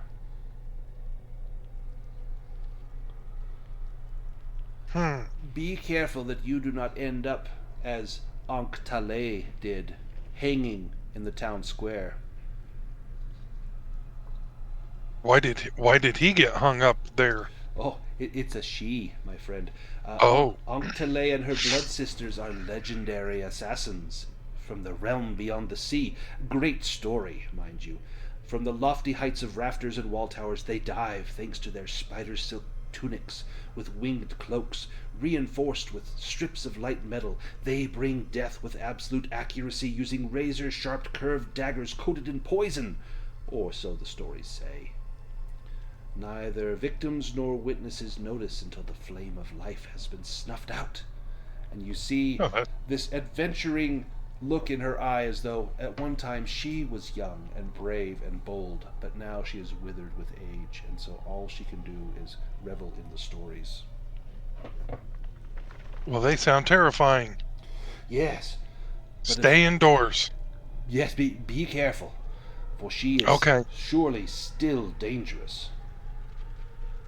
Okay, well, I'm going to go catch my friends now. Yes, that would be wise. How many of you are there? Oh, there are a few. Excellent. Enough to overthrow these orcs? We should be able to handle business. Oh. I will prepare a great celebratory feast. I have, and she looks over in a little bowl, I have 3 more apples. I will make you a pie. Sounds great. Wonderful, wonderful. Okay, stay safe, ma'am. Yes, and you as well. And then she reaches out with her hand, and her fingers are trembling, and she traces a pattern on the fur of your forehead. And you're not sure what it is, but then you realize it is the symbol of Sathmog on your forehead. How does that make Fade feel at having that demon's head rubbed on his forehead? Fairly unnatural. He says, yes, you are protected now. Now go. Save my village, and you will enjoy the pie. Very good. I look forward to it. Yes. And she takes the apple that she's half eaten, and she begins to chop it up to put in the pie as well. Extra apple for Oh, you. good. Yeah. Good. Softened up. Okay, well, I will try to catch up with everybody and let them know what the woman told me. Let's go ahead and take our break here. This is a great spot to take the break, and then we will kind of gather up and see where we're going from here. And yeah, like Tina said, you know, we know how this feels. When we were young, we had the whole world in front of us, and now we just have stories. I will catch you all in about 8 minutes.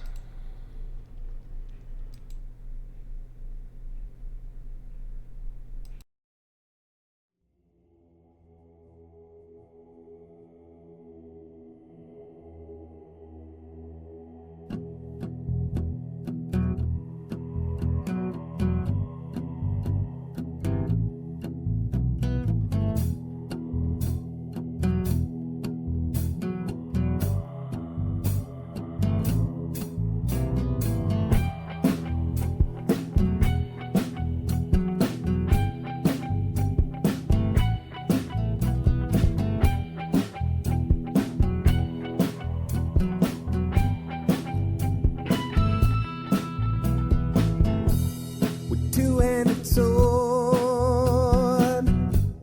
I'm headed to the mountains to rescue the princess from the evil goblin. I ignore all the signs of impending danger because I'm a fighter and not some crappy ranger. 47 hit points and a high dexterity,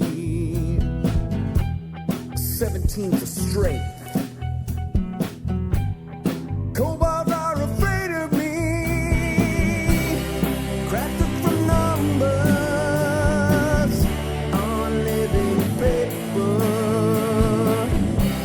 I skip from the mundane to a medieval caper. While in real life, my fate is unspoken. Hero roll of the dice, and my fate is unspoken.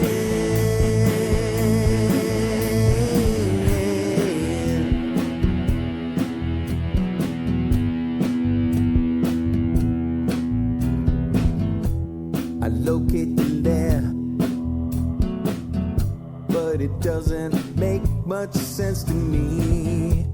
I think that the DM might be out to get me.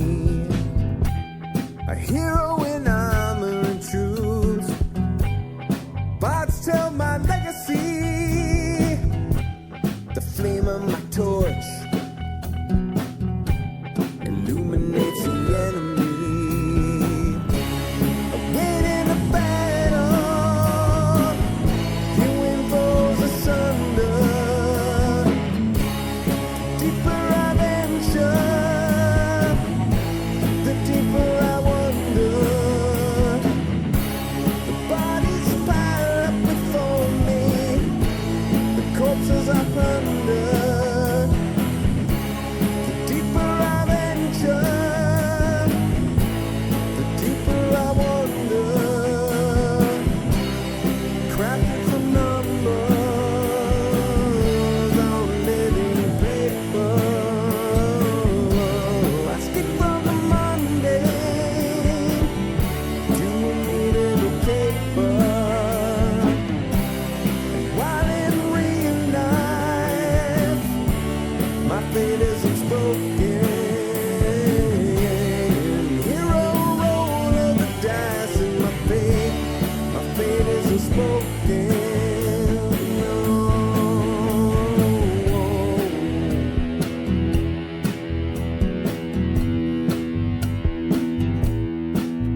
charged through the open gate.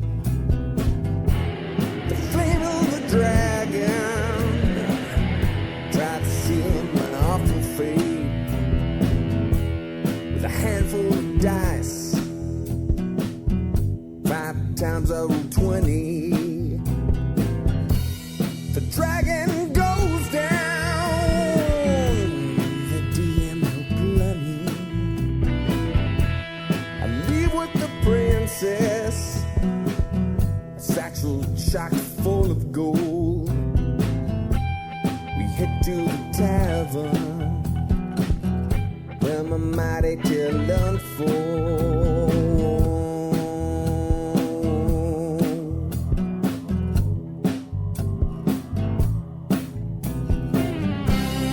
Crafted from numbers on living paper. I skip from the mundane to a naval caper. While in real life, my fate is unspoken.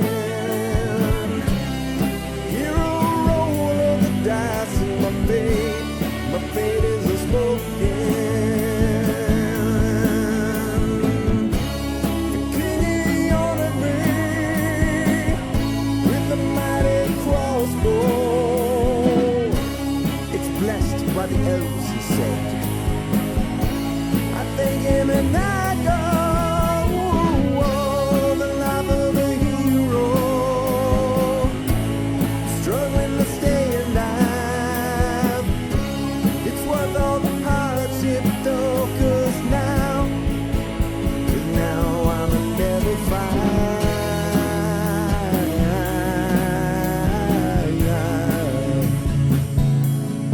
Level 5.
All right, I am back.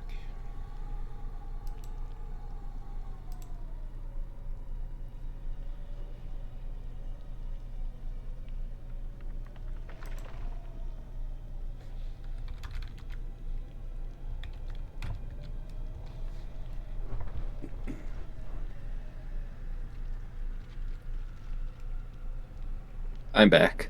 Okay, me too. Okay. Oh, there's Luke.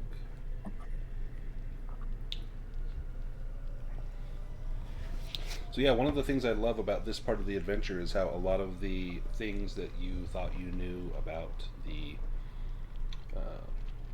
world are kind of turned on their head on this side of the mountain. Yeah, there's a lot to really think about so far.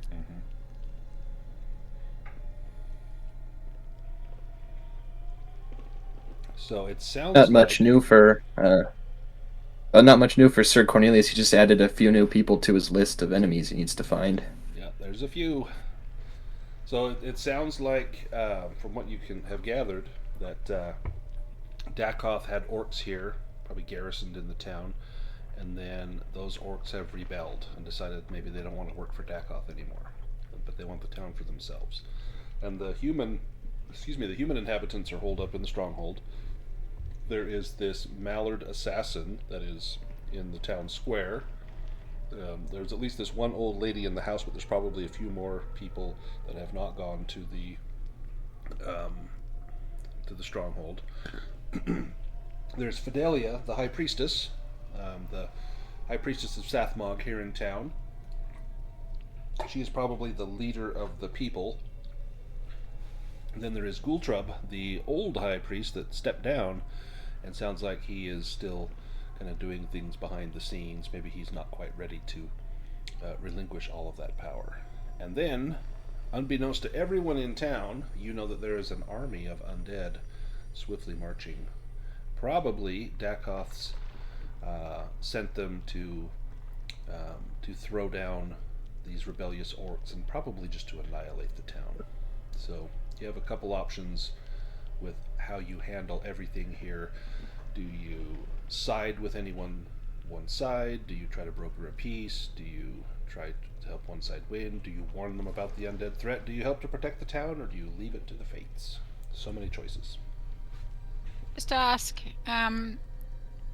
with where we are now is not the forest anymore, right? So we're over the other side of the mountains. Yes. And would these people have survived if they had not gone over to Sathmog? Like, is this whole area, it's a bit like Mordor kind of thing, where so if you didn't appear to be, the only way to thrive was to actually sort of take on this religion? It's very likely. So this is pretty desolate and bleak here. There is a forest, but it's further to the east.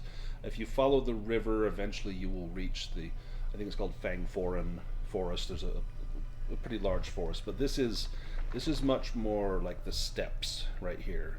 That's we had those desert chameleons. It's kind of a arid, barren. I assume like Central Australia. This is just very very rough living. Like nothing lives there unless it has to. And so for these people to scratch out a living here, maybe they had to turn to whoever offered hope, and perhaps it was Sathmog. Yeah, okay, because obviously that old lady that Fade met is not inherently a bad person. No, yeah, she seems such. like a sweetheart. She seems like one of us, but she definitely has just grown up in this alternate religion that to us would seem bad, but to them is completely normal. But she doesn't seem to, she's not cursing anyone or, murdering people. She's just living her life and apparently is a good person, but just follows the teachings of Sathmog. Whatever they may be in town, perhaps they may be greatly different from what we have experienced on the western side of the mountains. So, where we left off, we had 4/5 of the party was sneaking through the town and had seen Sir Cornelius being led into the inn. Let's get to Sir Cornelius. You go into the inn first. As you make it into the inn rises above the surrounding buildings with its 2 floors. The upper one with wooden walls. Above the entrance is a sign that says the Copper Tent, and you can hear rough, angry voices heard from inside. There are 2 people you see outside kind of picking up little bits of silverware and smashed plates. 2 humans. They're crying, sobbing as these were probably the owners. It looks like they're grabbing whatever they can of value. They've got their arms full of anything that they could take, and looks like they are, upon seeing you and the other orc approaching, they begin to head off towards the stronghold. You can hear shouting coming from inside, and an orc at the door kind of salutes mock salutes the guard that brings you up to the door and opens the door for you to go inside. Inside there's a lot of smoke in here. The fire has not been well tended. You can smell the stench of vomit and ale, and you can see several orcs having a heated argument. Right as you walk in, you hear one say, "The humans in the fortress won't surrender." And then a large orc wearing a sash across his chest says, "Are they soft in the head? They're dead. We'll show 'em. But But what if the master sends his dead uns here to take revenge on us? The humans can fight if we talk to them. Bite your tongue, fool. We're orcs. You think the humans would stand with us? Oh no. We fight and die for ourselves. And then his eyes turn and he sees Sir Cornelius. What's this? Are you a knight of the Immaculate Flame? Speak your business. Yes, I am not, good orc, but I have come to help you. I consider myself a friend to the orcs who have rebelled from Dakoff, and while I do not know who this Order of the Immaculate Flame is, I would provide you with counsel and perhaps aid. One of them, the one that let you in through the door, says, "Look, master!" And he holds up your cloak that has a dragon symbol on it, does it not? It does indeed. Look, master, he's one of them! A spy! And Uhuluk, his eyes narrow as he looks at you. If you are a spy, you will hang with that duck in the city square. Have you forsaken your Oh, oaths? This symbol is not for the Immaculate Flame, no, this is for my valiant deeds, for I have gained the title of Dragonheart and Dragon Slayer. Dragon Slayer, you say? Indeed, yes. Dragonheart, is that because you wrenched the heart of a dragon from its still beating chest? Oh, all tales, of course, but we could say yes. Do you speak with hyperbole, or do you speak the truth? Look at me now. Oh, when and I swear. speak, Swear when to I speak, it Sathmog. is all truth. Give me Sathmog. Give me a persuasion roll with a boon.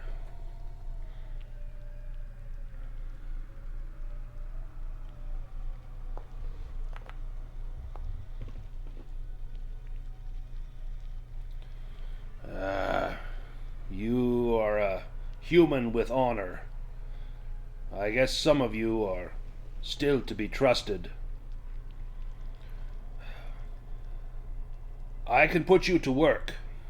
We must breach the doors to the keep, that we may fortify this town. Hemula here says there is a threat coming from the south, but Hemula should be wearing a dress for all the courage he lacks. And some of the other orcs kind of nod. Yeah, coward. And Hemula looks down, Well, dismayed. well, good orc leader, I would not be afraid of such a fight, but I will counsel you so that there is indeed a large force of undead approaching this town. See, master, I told you, it's true. Quiet! And he backhands Hemula with his hand. You see a tooth fly out of Hemula's mouth and clatter along the ale-stained bar here in the inn. But I will applaud you, leader of the orcs here, that a time such as this is no place for cowards. That it is not. Perhaps your coming to us is of great fortune.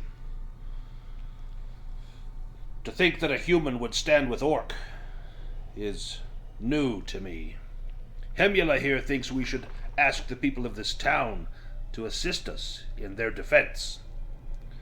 I say we're on our own, but we cannot have them at our backs. We should burn them out of the stronghold before the undead arrive. What say you, knight? Well, you say these humans won't fight with you because you are orcs and they will not trust you, but perhaps if you let me speak with them, they will trust a knight such as myself. Swear to me an oath now upon your maker and upon your master that you will not betray Uhuluk. I will take out the Worldbreaker shard and plunge it into the floor and put my fist on it and wait for him to put his fist on it and tell him this is a sword forged by one of my greatest friends, Gorum. He too is an orc, and I would swear on Gorum's honor and my own that I will not betray you. I know of Gorum. I have not met the man, but I have heard of his tales, far and wide. Few there are that could craft a blade that could cleave a demon as such. We are not friends of Sathmog. When I asked you to swear by Sathmog, you refused. Do you worship the demon? On the contrary, I have slain many demons in my day, and I would see that Sathmog is destroyed, or die trying. Perhaps you can convince this town to lay down those terrible beliefs and side with us. And he places his hand over your fist. Speak. I will give my word of honor as a knight that I will do my best to defend my friends, these orcs, and see that these humans come to their senses. I will give you 1 day. Ere the sun rises tomorrow, at dawn, we set fire to the keep. We cannot risk having the humans at our backs while we defend these walls. After this undead horde is repelled, this town will be ours. We shall rename it. And it will be a stronghold for orc and orc allies. And then he spits on his hand and holds it up, waiting for you to press your palm against his. I will do likewise and give him the strong man's handshake. Nice. You guys kind of arm wrestle in midair, and you see him grinning, his yellowed teeth opening up in a large smile. And he raises your 2 clasped hands up. This is a human with more courage than most of you. And he points at Hemula. Get out of here, Hemula. I have a new second in command. And he gives Hemula the boot. And Hemula goes outside, bursting through the doors. Everyone outside, Fade and Orla and Phelorian and Amalthea, you see this orc come bursting out of the inn. His mouth is bleeding. He's kind of rubbing his backside where it looks like he must have been kicked or pushed. And he looks at you and kind of gives you a snarl and then skulks off towards the north. Well, I wasn't there. I was going to go talk to the duck. Perfect. Then Amalthea is not there. Does anyone else do anything upon seeing this? And then I'll take Amalthea to the duck. Does Fade, Phelorian, or Orla? No, I think I'm waiting to see what happens with Cornelius. I mean, there's a possibility we'd have to go in and rescue him. Right. Yeah, that's Same. So you can hear, you heard some shouting, and then you begin to hear cheers, and you hear the orcs kind of calling out, "One of us! One of us!" And you have heard this before. This was the same cries that they gave Cornelius after the drinking contest in the dwarven dungeon, and you think that perhaps he has won them over. The orc standing guard is looking in, and you can see him kind of pumping his fist excitedly as though the orcs have gained a valuable ally. Do you go into the inn, or do you wait for Cornelius to come out? Wait. Looks like it's probably okay now. You think?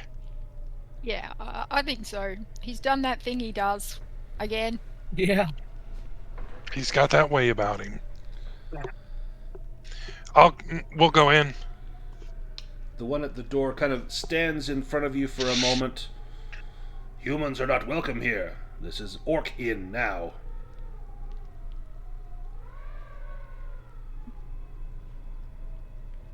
We are compatriots of your new second in command. Do you not want us to go in as well? And he looks stunned for a second. Oh, and he backs in and opens the door for you. Come in, come in. And he calls out,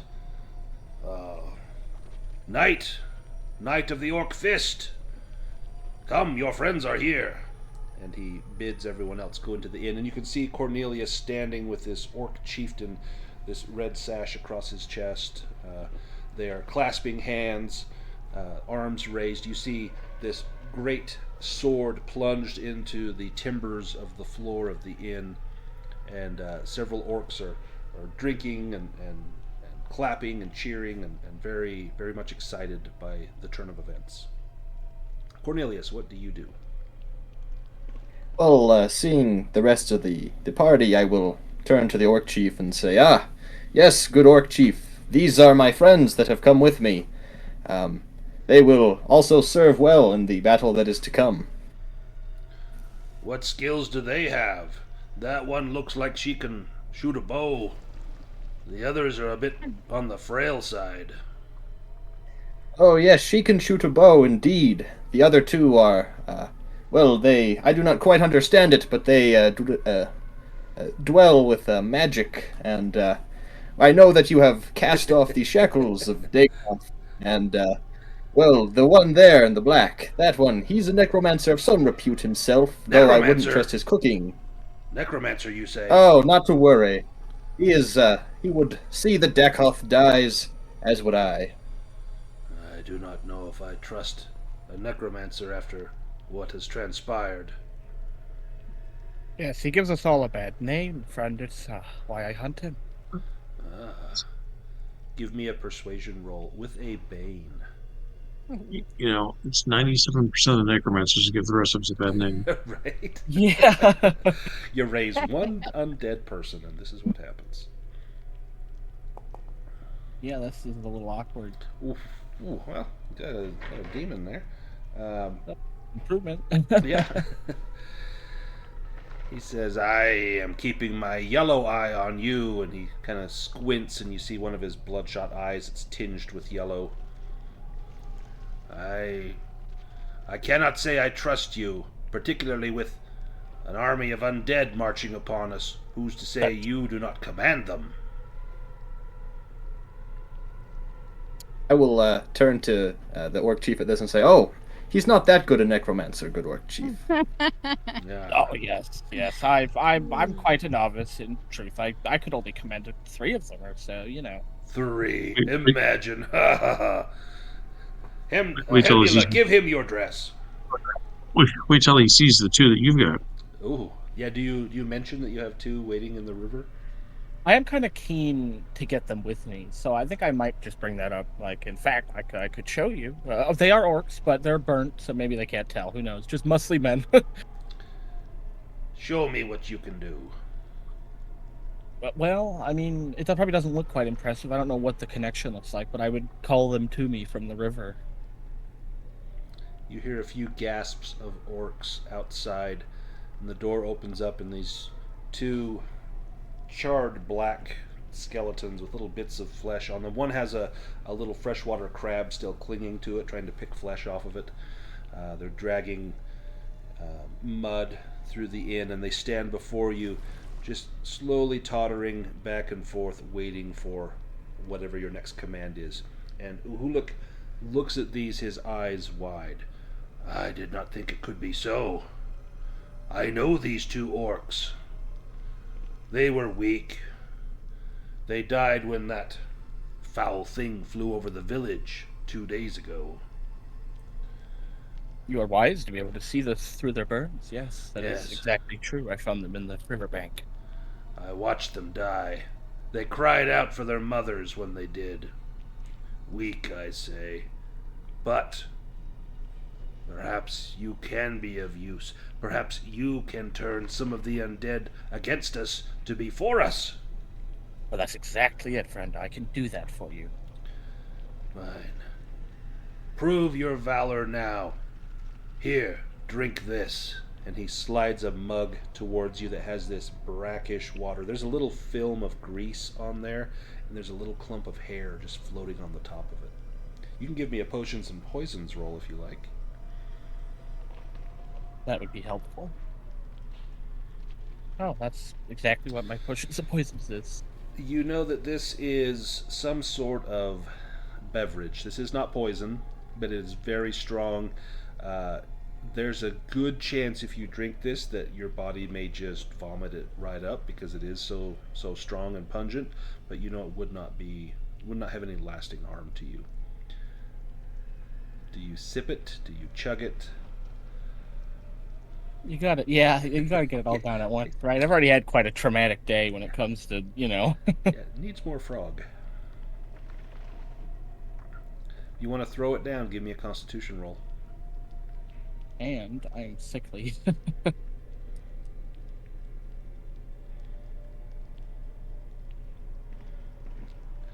So you feel the bile beginning to rise, and your cheeks puff out as you feel vomit beginning to surge upward into your mouth. Do you swallow that mouthful of vomit down, or do you spew it out on the floor? I would definitely try to swallow it down. This is a very important impression to make. But that is grim. Just, let's see.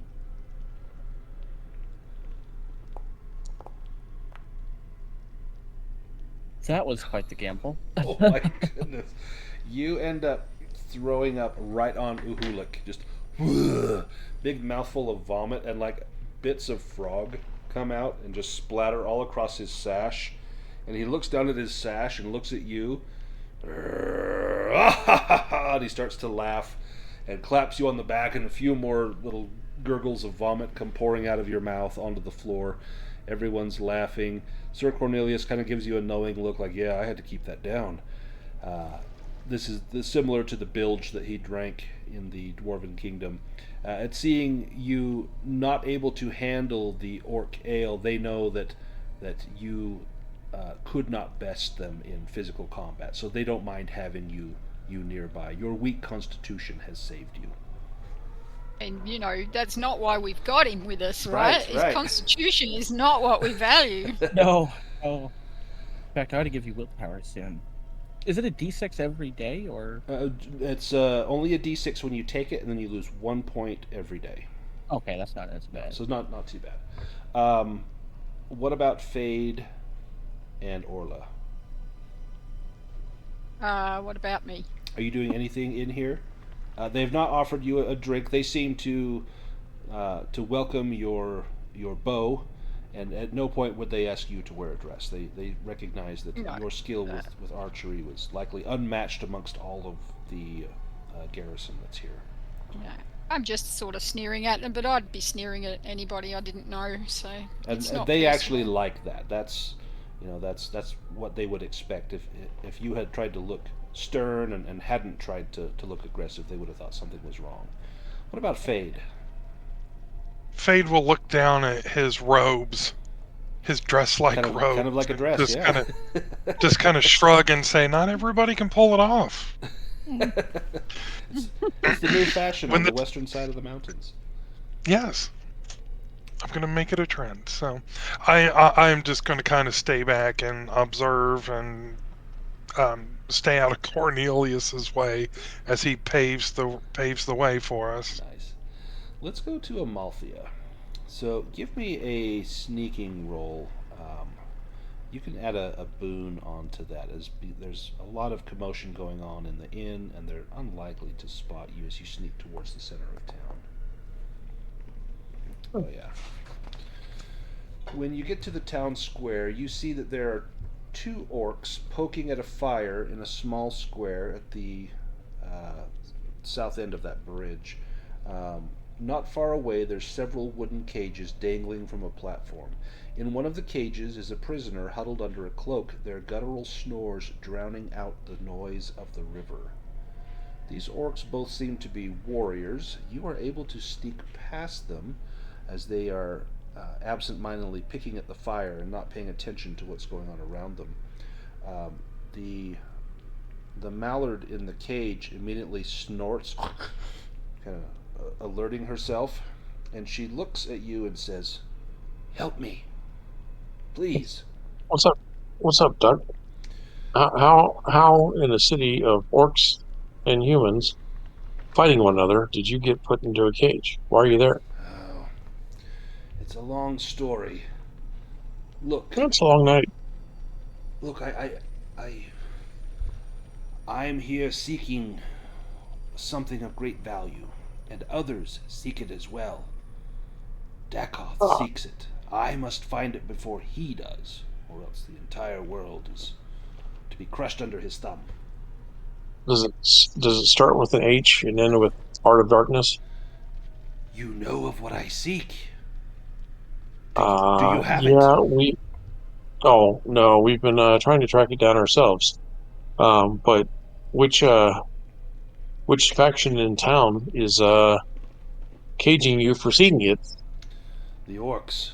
They have caged me. They caught me trying to sneak into various buildings looking for something, and they did not take kindly to it. But if you let me go, I can help you. Well, why are you looking for it? I mean, one duck's gonna have a hard time. I mean, we've been through. I mean, we've been through a duck, and then a dwarf, a satyr. I mean, there's we've lost a lot in seeking this. What makes you think that you can do it on your own? I am no ordinary duck. I am Ankh Talay, and my blood sisters are legendary assassins. We have means of stealth and means of assassination and just means in general. We are able to But that ply our trade. that doesn't make you good at finding things. Clearly Makes you not. think. Clearly not, because I Makes you was caught. makes you good at making things unalive.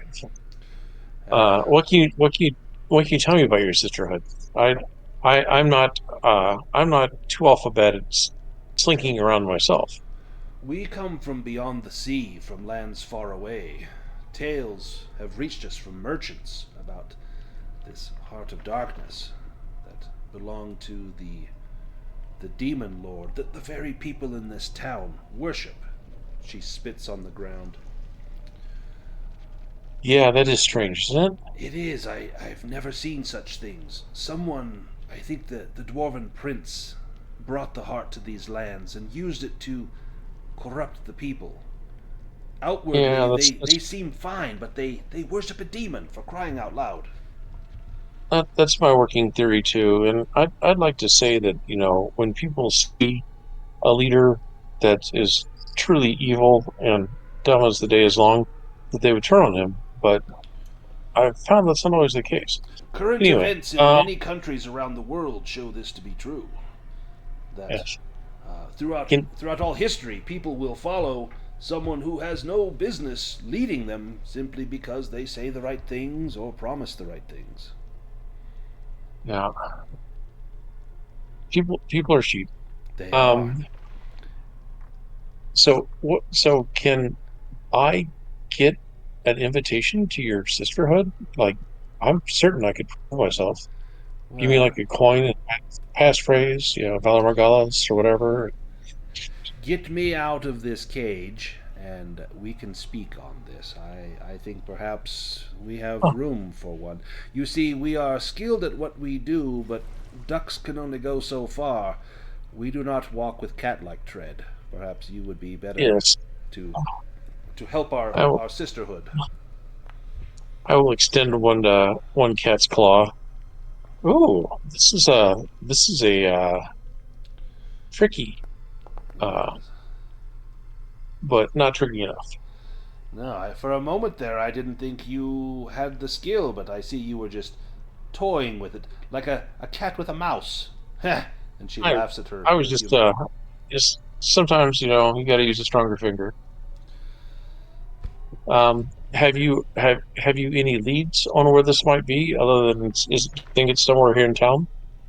I do. I do not think it is here in town. You see, I was caught searching the temple. There was a misstep, and I let out a loud quack. I was discovered and captured. I was accused of spying. But Your I your know. kind has a Oh, nasty habit of losing their temper, that is but exactly what happened. I let out a curse in old Duckish. I didn't think they would know what it meant, but apparently, it's the same in Orc. Who would have known it was the same word? Anyway, they found me. They hung me up here, but I know something. I have a trump card. For letting me out, I will help you. You see, I believe the heart of darkness is in Otag, the monastery, and I know the way. I have already oh, I have been there, and I can tell you something, that Dakoth's undead have taken Otag, but there is a secret passageway leading from a rocky crevice to the cellar of the temple complex, which is where the only surviving monk is held. I can take you there, show you the crevice, but I'm not saying a word until I've put this backwater mud hole behind me.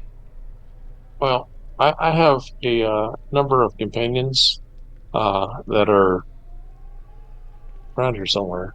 Um, I'm sure they'll show up. Uh, how about you? In which direction is Otag?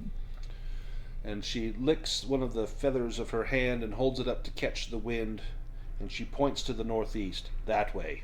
A few days' journey. And is there a road uh, between here and there? Roads. Traveling on roads is how you get caught by people out and about. If you must take a road, I suppose there is one. Let me think. I have not been that way for quite some time. I know that there is. If you go from Stonemouth, there's a road that goes along the river heading to the east.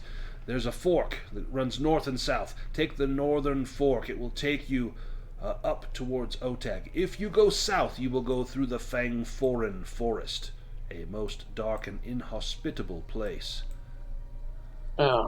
So I recognize that roads are a double-edged blade.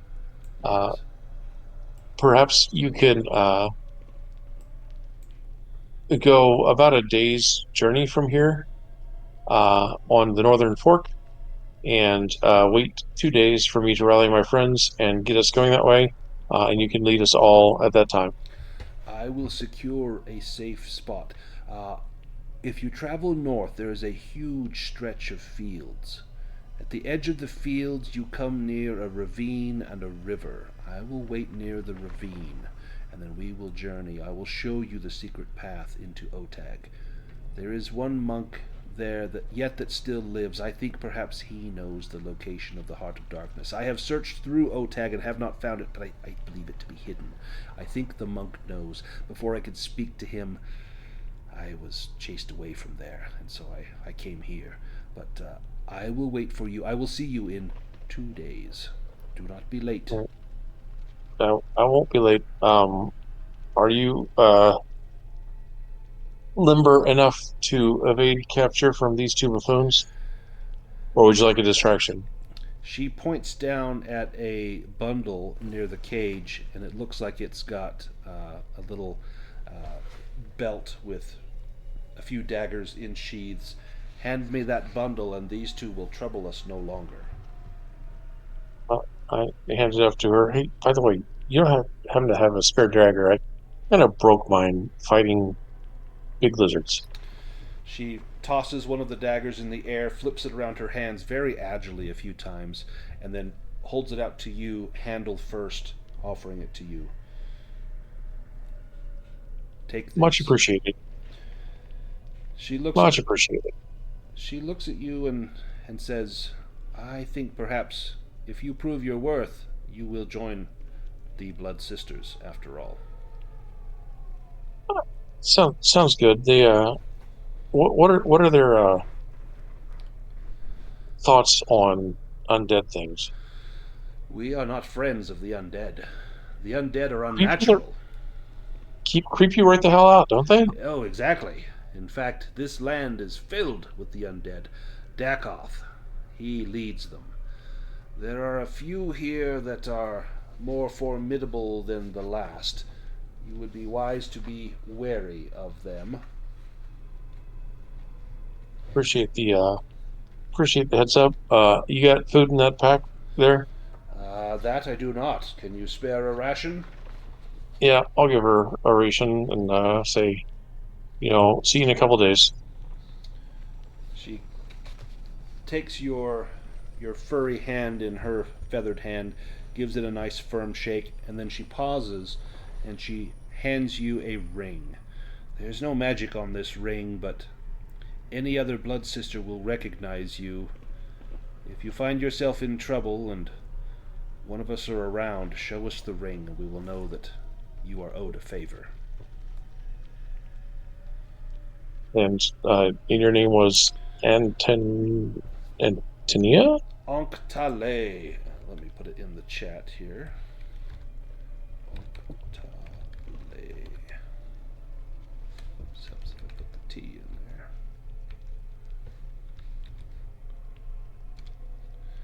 Anktale.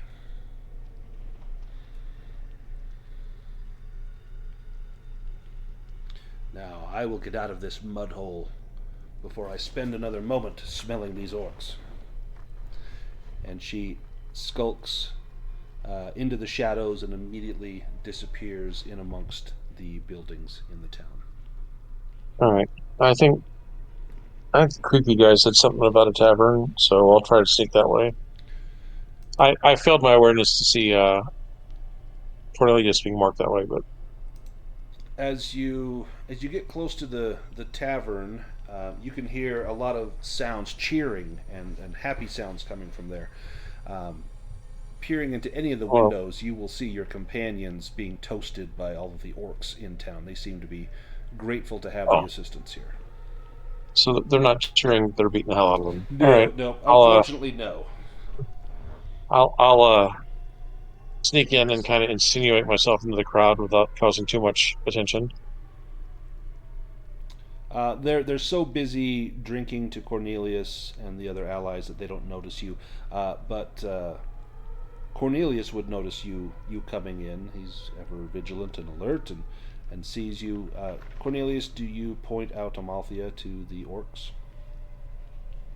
No, I think I'll let the revelry continue, and then I need to go and speak to the people in the keep, as I know my time for that is pressing. Yeah, do you want to head to the keep? Yeah, I think I will do that if the others want to do that now. Of course. That would be the next area, naturally. Agree. I'll definitely follow you there. Does anyone want to go visit the Temple of Sathmog, or is everyone going to the keep? I think we'll stay together for now, That would maybe. be wise, yeah. Yeah. There are roughly 10 orcs outside the citadel. Half of them are warriors, half of them are archers. Their attentions are focused on the citadel. They don't notice you approaching. The guards on the wall, looks like there are 4 of them. These are humans, and they are staring down at the orcs, every now and then throwing a rock or a clump of dirt or anything that they have down there at the orcs just to goad them. The walls look to be rather slick, but they could be climbed. The main door is barricaded. Getting in might prove difficult unless you want to try and talk your way in. It may be difficult to get them to open the door right now. What does Cornelius do? Well, Cornelius will tell these orcs to step back for a moment, and I will tell them that I am now the second in command, only to the orc chief himself. They kind of look at you like, oh, Mr. Big Shot, and they step back and let you. They kind of point you to the door, say, "Good luck, sir. You give it your best shot." And then I will call up to whoever's on the wall and say, I wish to speak with whoever is in charge of the humans who once resided here. You hear one of the voices shout out, "Fidelia will not negotiate with orcs.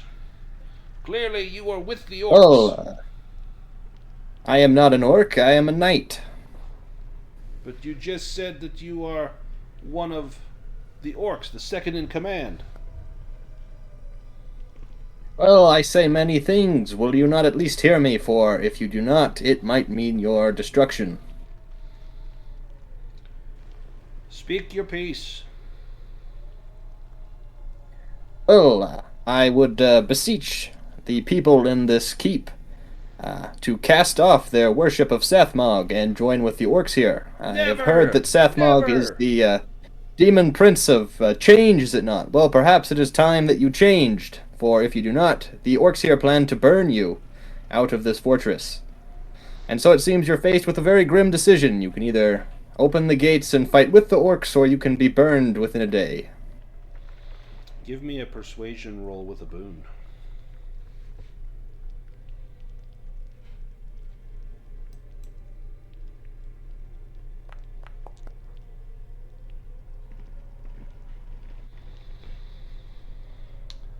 After a few moments, someone comes up to the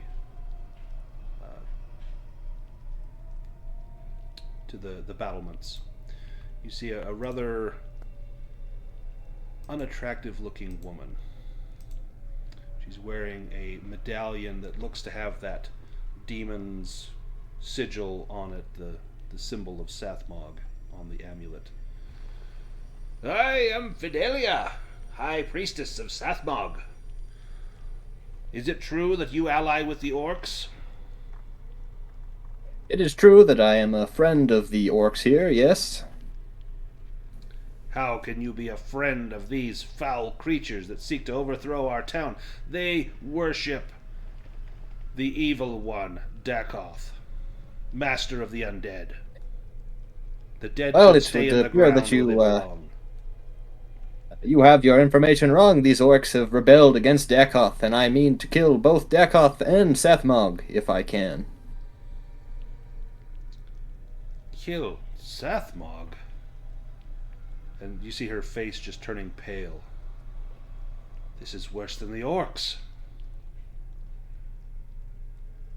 This is terrible. I would say that you do the same and cast off your worship of Sathmog, for it will only bring you destruction, and I will pull out the Worldbreaker shard and let it gleam up at them. The orcs have recruited fools and braggarts amongst their numbers. And as she is berating you vehemently for talking bad about Sathmog, you see an old-looking dwarven figure stumble up on another side of the wall. And he says, "Mark my words! Allying with the orcs will be the death of us!" And he points down at Cornelius. He begins to wave his staff. Says, "No! This is wrong! We must cast off the orcs! We must destroy this man here who says he will rid the world of Sathmog. Sathmog is the Prince of Peace that has brought understanding to this world. All who do not understand this are under the sway of the Evil One." I'm gonna call up, "Are you Goldtrub?" "Yes, that is me," and he kind of stands up nice and tall. "Former High Priest of Sathmog in this town. Still, I have much power, and people listen to me in this town." And you see Fidelia roll her eyes at this.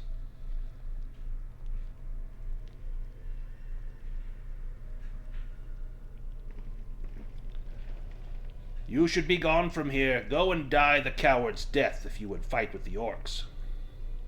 Well, you say that allying with the orcs will be your death. It will be your death regardless if you do not, for they plan to burn you out of this keep within a day. Then we will be burned up into Sathmog's embrace. I would welcome this after my years of servitude. And Fidelia says, "Yes, it is far better to die a martyr than it is to die a coward or a fool." Yeah, and There then will after be you're no. dead, after you're dead, when the necromancer comes and resurrects your body, you go cool with that too? If we perish in flames, no such thing will happen. Your bones aren't that flammable. I mean, once your skin's burned off, you don't really, there's not a whole lot of point to keep burning you. So, your bones will still serve. I mean, if you want to serve the necromancer, stay with what you're doing. But I for one would rather curry favor with those that were friends of yours until recently. "Do not listen to them. They are trying to deceive you all," says Goldtrub. "We must not ally with the orcs. Our salvation is on its way." The army of the dead people that'll kill you all. I mean, you can listen to the Viper in your midst, and he'll be laughing as you die, I'm sure.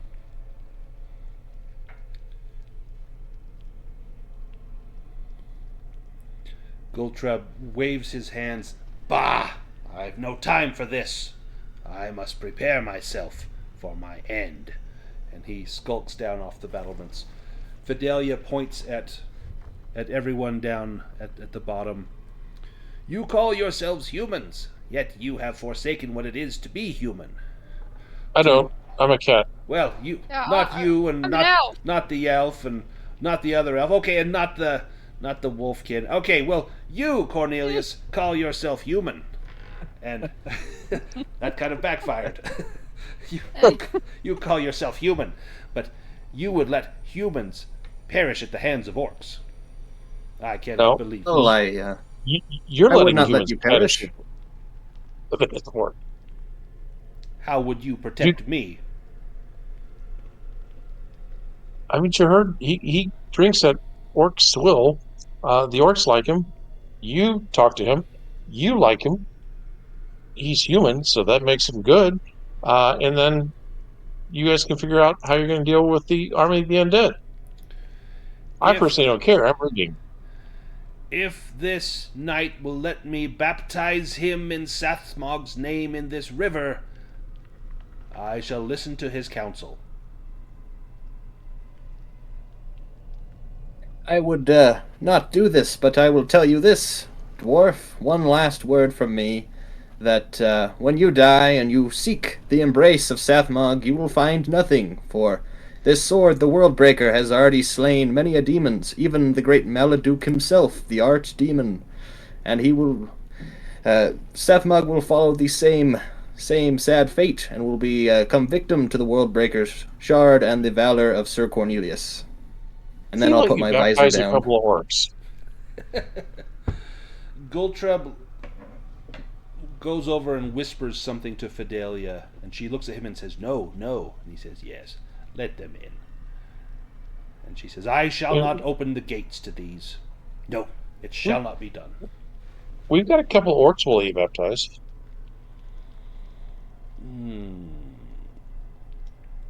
Yes, They've already kind of been baptized in the fire of Sathmog. If you can convince Uhuluk to be baptized in Sathmog's name, then I will let you gain entrance into the stronghold. Yeah, that's not going to happen either. But how about you guys show us the light by proving that being on Sathmog's side is the right side to be on, and then afterwards we can determine what we're going to do. How do you propose this?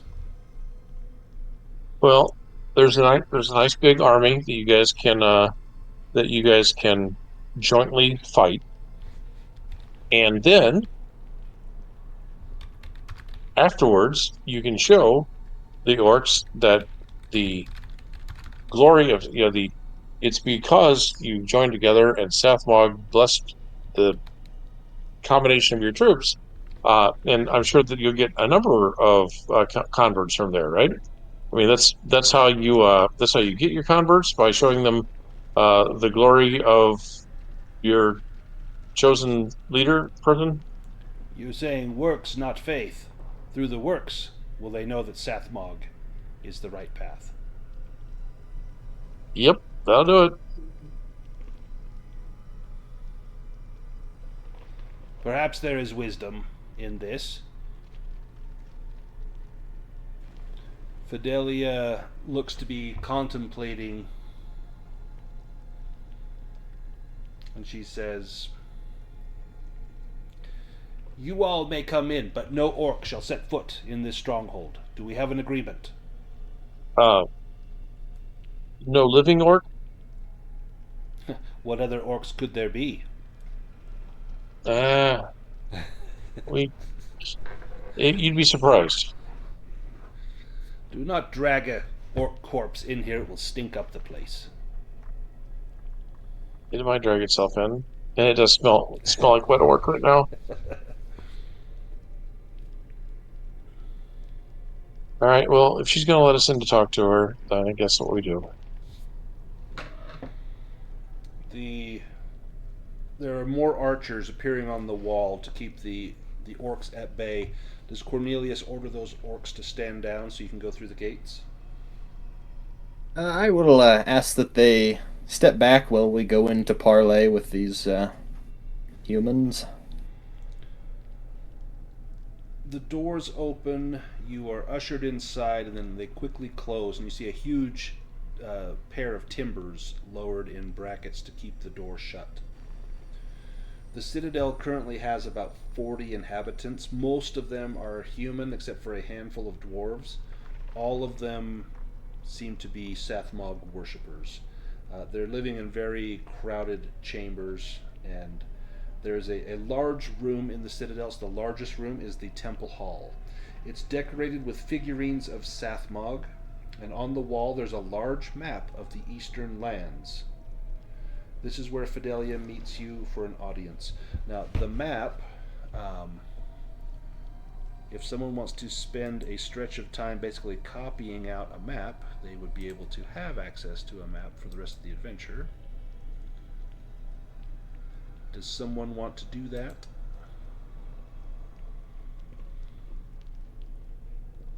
Well, I certainly Sure. can, but I'm Is not that- the one is who that- should. So. Is that really a cartography? Bushcraft? Probably like a bushcraft, I think, to make a map. Yeah, not me then. I've got a 13. I got a 15 in bushcraft. Oh, same as me then. I think Orla would probably be the reasonable mapper. Oh, yeah. All right. I'm not rolling that well today, though, so fingers crossed. Yay! Hey. Nice. Let me make this map visible for everyone. Let's see. Missions.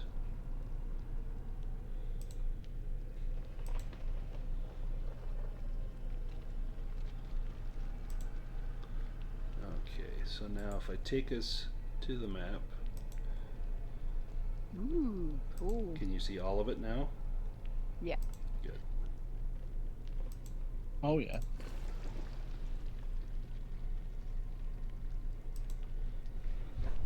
Perfect. So now you can see on the map where Stonemouth is here. You can see Otag up here to the northeast, as well as the forest Fangforan kind of to the southeast, and much farmlands, other forests over to the Sea of Dreams, and various places intermingled here and there. In addition to the map in this room and the statues of Sathmog, there's a small altar with candles burning on it, and on the altar there, that does look like Castle Grayskull up there. On the altar there are some offerings, some incense. There is some fruit on there, and there's a fish on that altar as well. Fidelia comes down and she says, "The people in my congregation have repeatedly begged me to ally themselves with the orcs. I insist that the orcs will give up and leave if we can hold out but a little bit longer. However, the word has reached us of this army marching towards Stonemouth, and I am concerned about if we can survive by ourselves.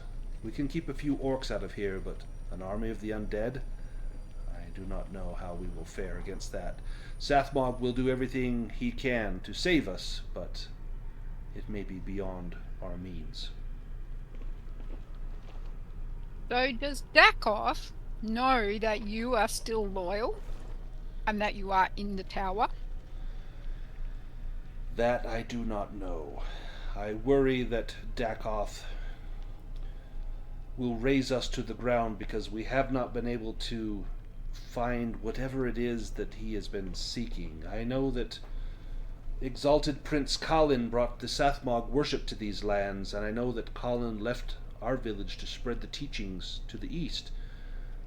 It is said that he is buried in a barrow called the Hills of Colin near Ankvarn, but this is just rumor and myth. We found a way for you all to flee and leave. Would you go? I do not know if I could leave my home. I would not see my temple be defiled by Dakoth's hordes. But the orcs have the town. There are many more of them than you. So you suggest we simply leave our homes? I'm merely thinking about various ways to help your people survive. Forgive me. I appreciate your concern. It has been far too easy for me to be reluctant to accept help, but I have prayed mightily to Sathmog for help, and I believe he has answered. I believe you are the answers to my prayers. Surely Sathmog has sent you to us, and for this I give gratitude. Tell me... How many orcs have we actually seen? Like, this is above table. Approximately how many orcs are in the tavern, outside, You've and probably so on? seen about 50. Yeah, right. And there are 20... Did you say there were 20 people in here? 40 people in here. 40 people in here. So there are about even old numbers, probably, of people and orcs in town. But old and children and all that sort of thing as well. Mm-hmm. Surely Sathmog, if he loves you and knows you are still loyal, would also allow you to escape and regroup in Otag and allow the undead that are coming to kill the orcs. Oh, we could not go to Otag. That's where the keepers of the Immaculate Flame are.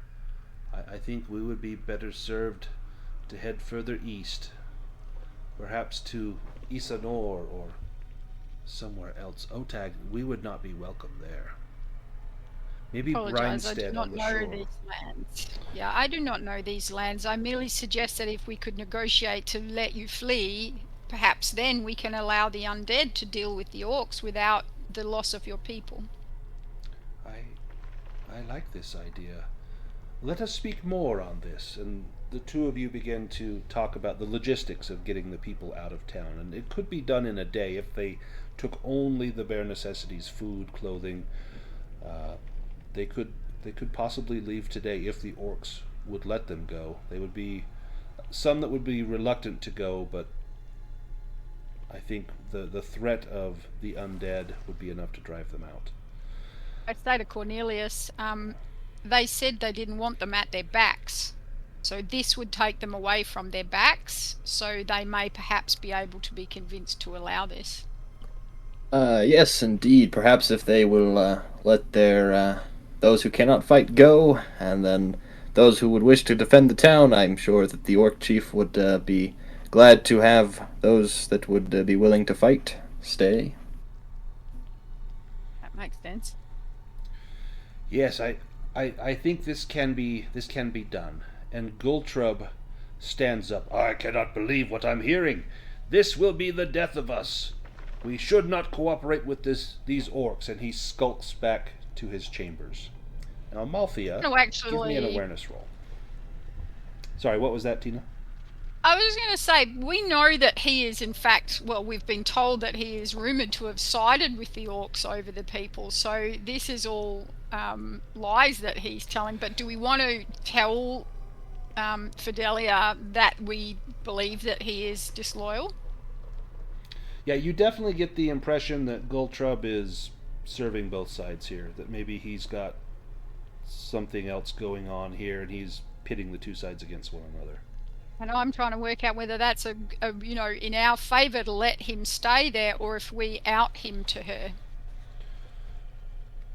Amalthea, you see Gultrub go into his quarters. It's on the ground floor. As he goes to his door, you see him doing something with the lock, and then he goes in and you hear it lock behind him. I'm going to go listen to his door. Yeah, he's talking to somebody. Give me a spot hidden roll with a bane as you listen through the door. I think I'm angry. Oh, I guess I only had one bane. Yep. but 2 failures, so it doesn't matter which one is which. Yeah, I mean, I'm going to push that, but I'm not going to do it with by pushing because there we go. Oh, wow. Nice. Nice. Oh, You hear a sound. And Oh, I took sickly, by the way. okay, Just so you know. perfect. You hear a sound. It's like a rug being rolled up, and you hear the squeak of a door opening, and you can hear footsteps going down a ladder. You think he probably just went down some hidden door in here. Do I hear the squeak of the door closing again? You do not. That door is still open. All right. I will try to pick the lock and get in there. Give me a sleight of hand with a bane, because there's something tricky about this lock. So 2 banes because I don't have thieves' tools. Yep. Okay. Ah, Oh man, that was close. there we go. Oh sweet. You get the lock open, and you can see that there is a round rug on the floor that has been rolled up, and there's a wooden trapdoor that has been opened. You can see there's a marking on the top of the trapdoor. It looks to be a pentagram. There are stairs that lead downward. Do you study that pentagram? Do you touch the door? Do you go down? Do you I will. close the door and lock it? The trapdoor? Yeah. No. No. I will. I don't want to do that, but I'll be. I'll look at the pentagram to see if it. Yeah. Does this look? Is this a pentagram or is this an elder sign? This is definitely a pentagram. All right. Uh, um. So I will go back out. Look at Fidelia. So the little dwarf guy's got a demon in his room. Is that okay? A demon? No, that could not be. No, look. I'll show you. As Oh, before I go tell her, I do want to see if the orc has I do want to see if the dwarf has any thing of value in his room. yeah, so you find a few things. If you spend a moment to rummage through some of his belongings, you find a silver necklace as well as a gold ring. Well, as long as they don't have any Southmog regalia on them, he doesn't have them anymore. Yeah, there's no regalia. In fact, these are devoid of any sort of thing like that. Okay, As you I've convince pulled them into my inventory. you convince Fidelia and the others to come to the room, and as they open the door, Fidelia looks at that pentagram, and she makes a sign in the air, and you recognize she's tracing the symbol of Sathmog, the horned head of the demon. As she does this, you hear a loud cry, "They're here! They're here! The army!" And people begin to panic. A few people rush into the room. "There are hundreds of them. Skeletons, archers. They're nearly upon us." Seems like you should go parlay with the orcs. Good thing you got the number 2 in command in your hall already. All right, so what is Cornelius going to do? Sounds like there's something going on in this room, and now it sounds like the undead will be here, or they're here now. What does Cornelius do? I think Sir Cornelius will draw out his sword and rally anyone who will go with him in the keep, and then he's going to run out back to wherever the orc chief is and the rest of the orcs. He's going to start making his way in that direction. A few of the brave warriors will go with you. As you reach the edge of the stronghold and ask the door to be opened up, they look kind of nervous, but they say, "We're fighting for our home," and they go with you. What is Orla doing? I'm going to. I feel very strongly that this is not our circus and not our monkeys, but I'm loyal to my party, so. Do you go with Cornelius, or do you stay here to study what's going on in Goldtrub's room? I'm not very good at that sort of thing, but I could stay up on the walls and start shooting from the walls. Absolutely. So maybe you could lead the archers on the walls. All right, I'll do that. That makes sense for her. What about Phelorian? What is Phelorian doing? You gonna stay to find out what's going on in here, or go try to rally the defense of the town? Yeah, I think Phelorian, if there's one thing he's learned on the path of glory, it's wise to be behind Cornelius. Whoever has Guardian, I'm standing next to them. What about Fade?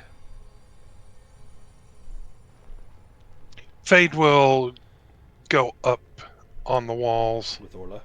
You would be easily be Yes, able to if call I- down lightning from up there. Yeah, it's going to be great. What about Amalthea? I'm gonna sneak downstairs and kill the dwarf. Yeah, go get that dude. Let's start there with Amalthea. As you go down the ladder, there is a dug cellar with damp walls. There's an altar with a 1 meter high statue of Sathmog that has been mutilated and vandalized. The room also holds valuables, equivalent to 2 treasure cards. Let me roll those. There is a... there wouldn't be a Morningstar. Sorry, there's going to be gold or something here. 130 copper coins and a gold necklace in here. There's also an oil lamp. On the desk is a grimoire. This has Goldtrub's spells and loose sheets upon which Goldtrub has written insulting poems about Sathmog and drafted messages to Dakoth. Let me send you a handout. Or is Dakoth actually going to rebel against Sathmog as well?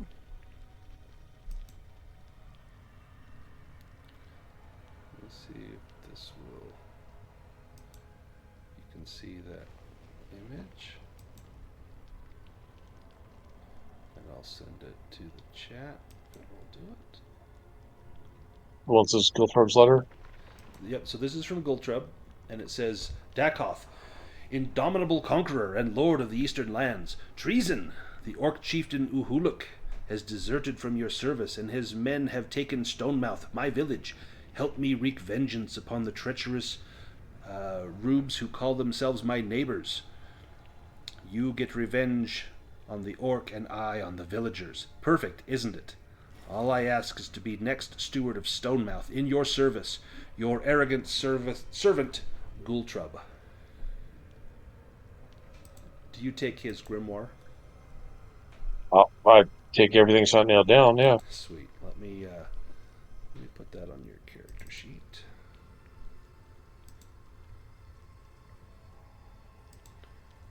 Pretty Good sure one. I've got this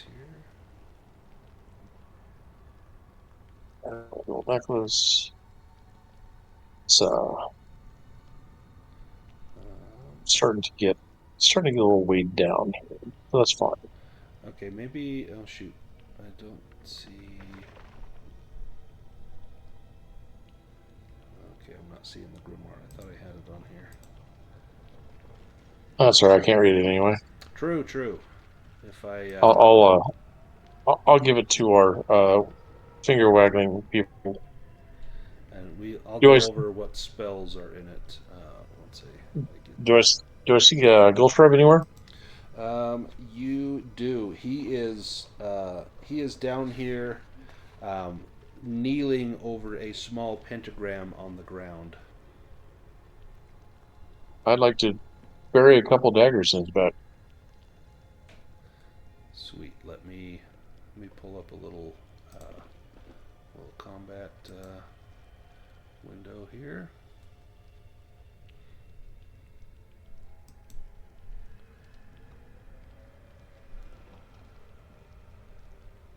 Let's see.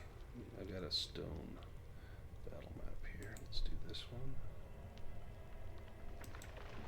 I'm gonna pull us all to here so we can all watch this. Let me get Amalthea.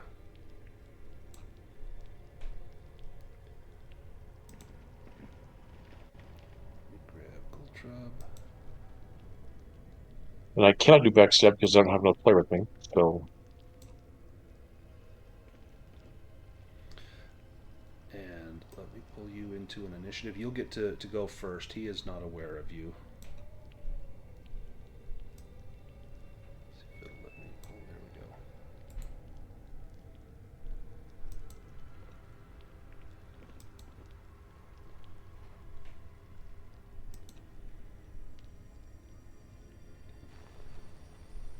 Draw.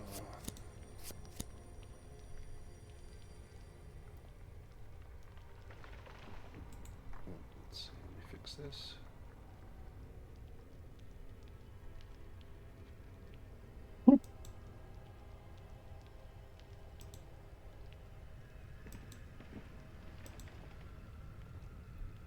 There we go. All right, Amalthea, you are up first. right. Sashimi. Well, I will come over here. I will. I'm definitely going to use my dual wield.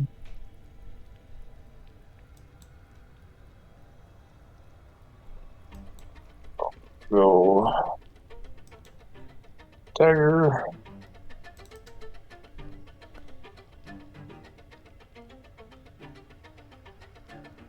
Nice.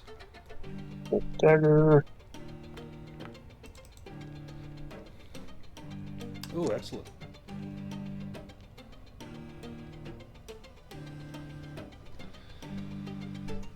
Let's see if he survives.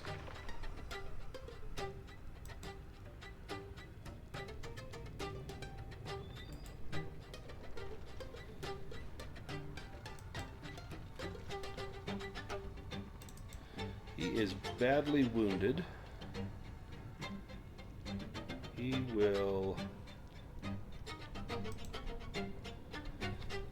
He grabs some of the blood from the wound that you have strucken him with. Yeah. Doing lightning fast? For next round, yeah. Okay. It lets me draw 2 initiative cards. Perfect. He will take some blood from his chest and he swipes it on that pentagram, and you see a huge cloud of smoke rise up as he summons a Zerazag.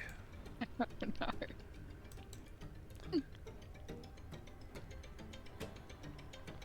no. Nice. That will be his turn as Zerazag comes into being. We go to the next round. And I have no idea how it works with So I getting think, 2. I think I can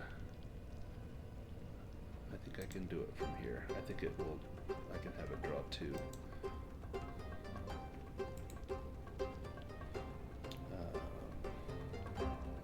Yeah, I can draw another card.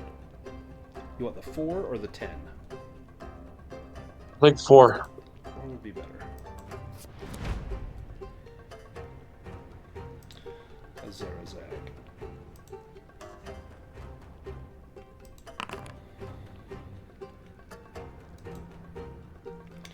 All right. Zerazag, Flaming Flail. Swings her flail at an opponent. It inflicts 2d8 bludgeoning and a further d8 from fire. Armor has no effect. You will also become dazed. Do you want to dodge that?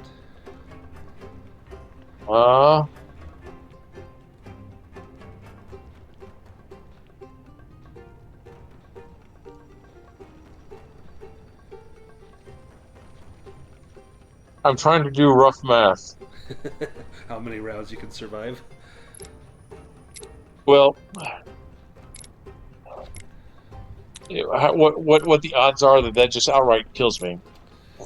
Does the armor has no effect on the D8, right? Just on the d8, but it will have an effect on the 2d8. All right, I gotta take it.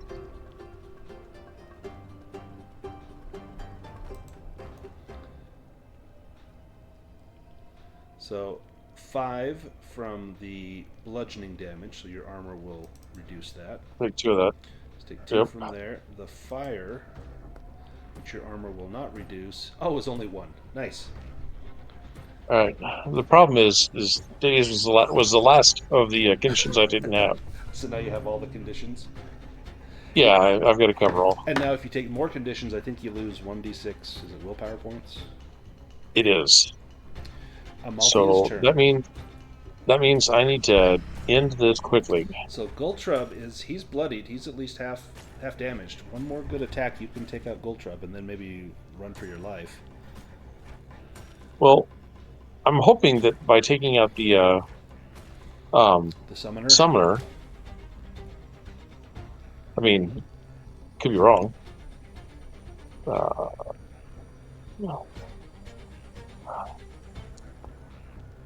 Oh no! Oh shit! Yeah. Well, that dagger's gone. Wow. How about your second attack? There you go. Not much. Like minimum damage. Steel damage. Yep. Just wow. Still clinging to life. Gultrub's turn. He will smash you with his staff. Sure. As one does. And I think that's a miss. Yep, that's a miss. You may come out of this. Nope. Got Depends on one more night. One. It's like, what happens here? One. Yep.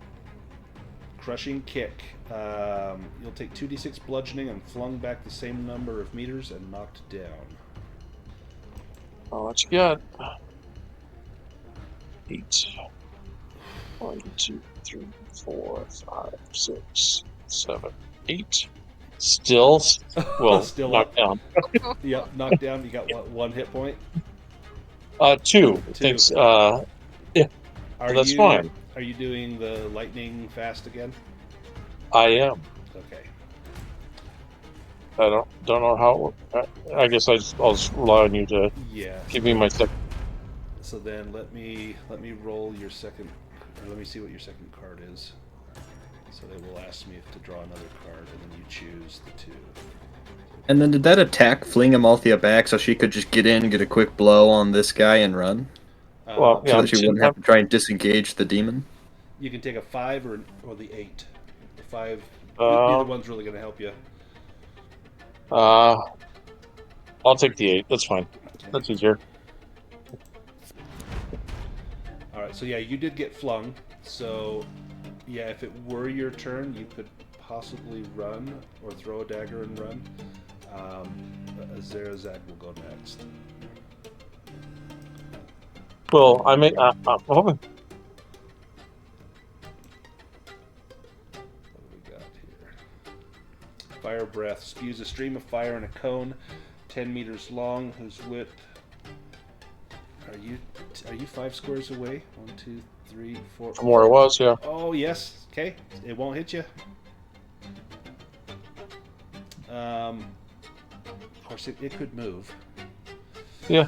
Yeah, it would move. And Close enough. Yeah. It should move. It should move. All right. Yeah. Do you want to block this or evade this? Oh, hell yeah. I think you have to. I do.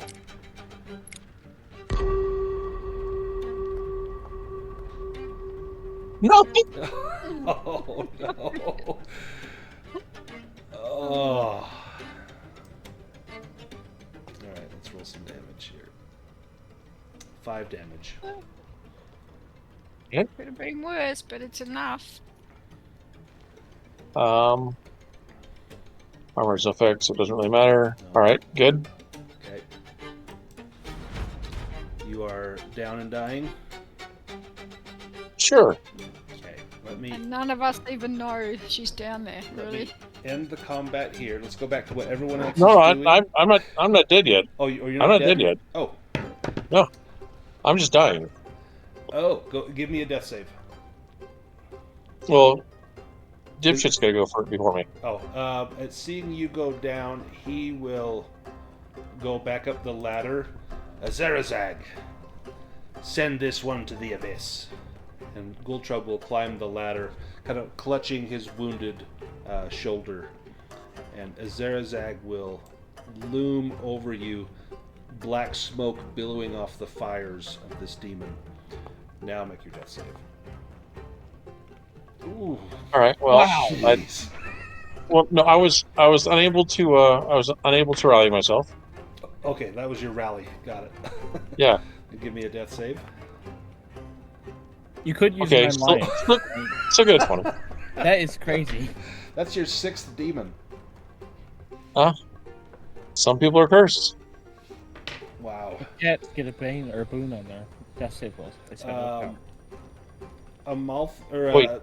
Zarazag is going to start tracing a circle around you to summon you to the abyss. So that's going to take his next turn. All right. I will once again try to rally myself.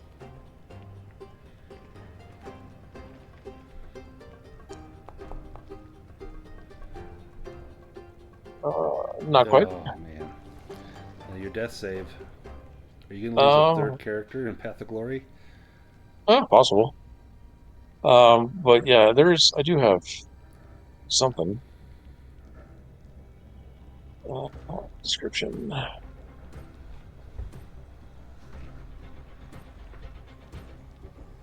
And you uncovered Goldtrub's treachery, but no one else knows because you've got the letter. All right, I will do the 9 lives ability to give me a boon on my death save, Sweet. which offsets the bane. Should have done it last time, but I'd forgotten about it.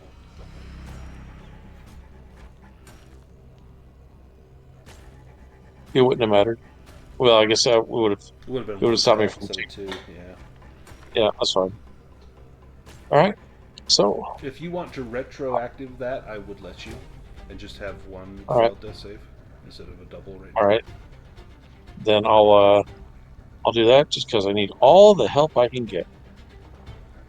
There's that main.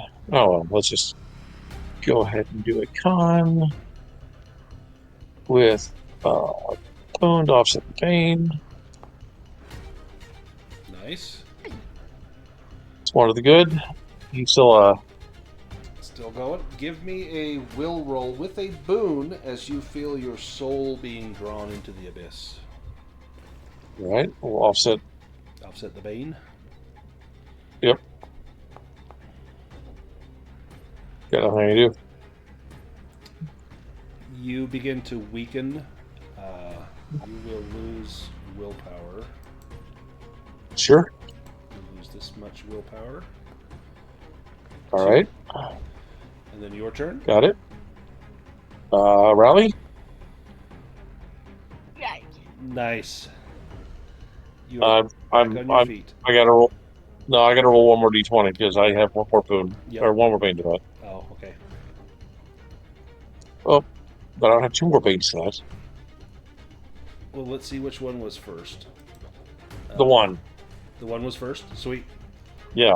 Okay, then you All succeeded. right. So I'm back on my feet, and then my death save. Yep. Are you doing 9 lives? I can't. You took the last of my willpower, you bastard. Darn it. Oh, hey, look at That's that. 2 successes. Nice. One more and you've made it. Okay, now give me another will roll. Well, shoot. Do you stand up or are you still like laying on your back, even though you rallied? I'm playing dead. Perfect. Give me a will roll. No boon or bane on this one, just a straight one.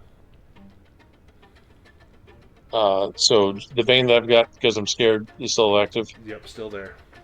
And you'll lose All right. willpower, so at this point, if you lose willpower, That's You're dead. it's going to be HP. well.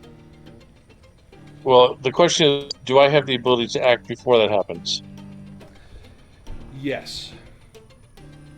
All right, then I'm going to drink a healing potion. Okay. You throw down the potion. Go ahead and recover that, then you will lose this much willpower. Oh, only 1. Isn't it 2d6? Yeah, so so the potion gives you 6. Oh, okay. You'll I see. lose 1 That was- from the pentagram, and now it is back to your turn. So you are rallied. You need 1 more success to no longer be dying. The demon just. Well, no, I took. I took the healing potion, so I'm no longer Oh dying. yeah. Right, you're no longer dying. It is your turn. The demon is now aware that you are very much alive and will attack you on its next turn. I'm going to evade and run like a. Okay, give me an evade Golden roll. cat.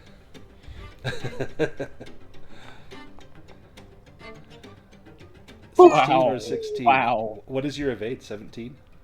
17. 17? Nice. Okay, so you move away and you dart up that ladder, and you hear just this booming laughter behind you as smoke and brimstone begins to flare up the ladder as you run, and this demon begins to chase you.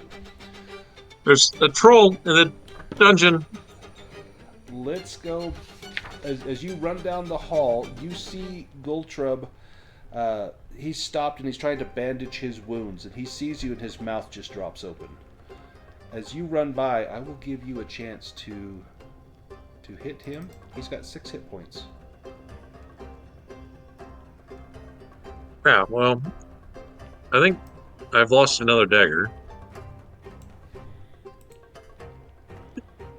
Oh, he has 8 hit points. Oh, well, that's going to be close, but I mean, worst I can do is fail. Come on. Good roll. Yeah. Nice.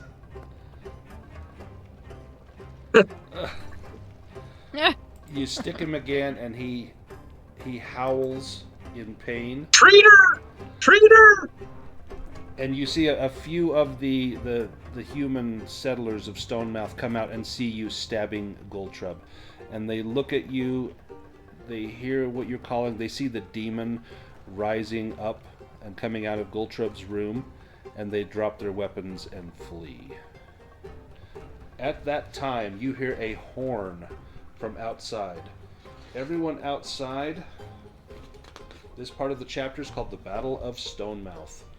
Dakoth's host of undead is marching towards Stonemouth with orders to attack the village and slaughter all of its inhabitants. Let's see. Perfect.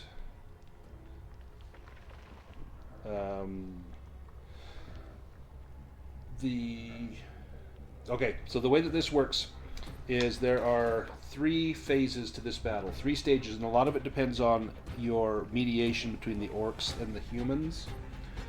So the first, and have you guys got like 15-20 minutes to do this, or should we save this for next time? I've got the time, but Does everyone else have time, or we can save it for next time? Oh yeah, no, we're I'm good. fine to keep going. No, I'm I got it. We're good? Yep. Okay. So the first part of the Battle of Stonemouth, the undead warriors march toward the walls. So the defenders will rain arrows down upon the skeletons, who will return fire. Each player character on the walls can perform a ranged attack against a skeleton warrior, and is then attacked by a skeleton archer with a bane because of the cover provided by the walls. You also notice that amongst these skeletons, there is a death wight that looks very much like Mogdath. Let me pull everyone onto this map here, and we'll just kind of use this for our battle map. So there's a death wight there. There is. Where is it?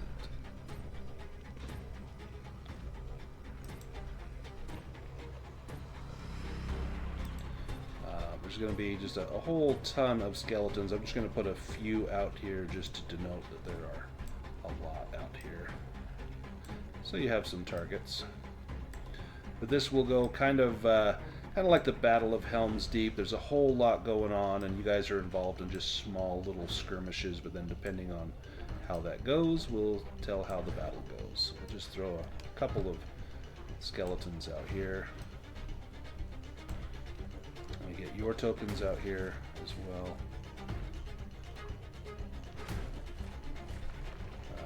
We've got, so Fade is up on the wall, and Orla is up on the wall, correct?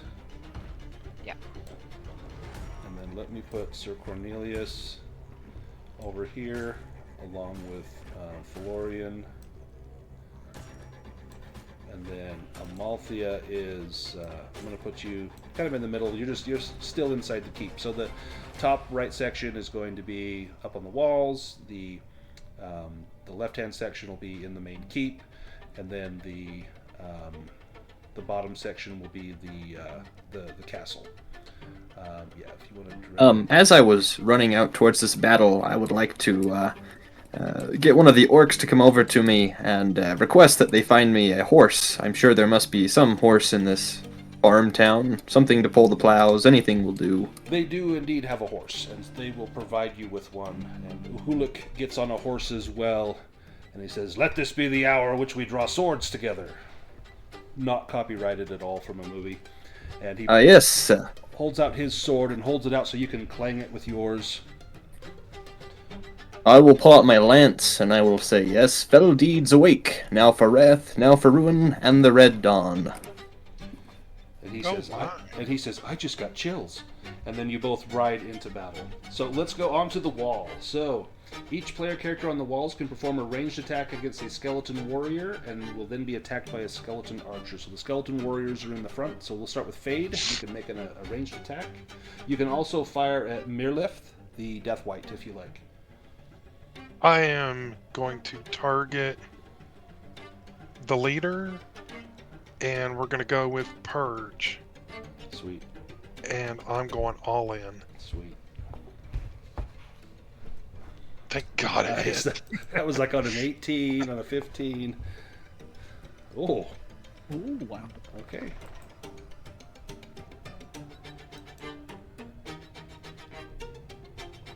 Actually, armor has no effect, so let me take 6 more off of there. There we go. Orla, you're up. Okay. And Fade, you see the Death White just recoil from the words of power as you bid it to return to the grave. So, Orla's keeping an eye on her party members down there, so at every opportunity, if they start to engage, she's going to aim at the people around her people, like at the skeletons around her people, but right now she's going to do... I'm mindful that I've already lost some will points. She's going to do Twin Shot, and she's going to aim at the Death White. Sweet.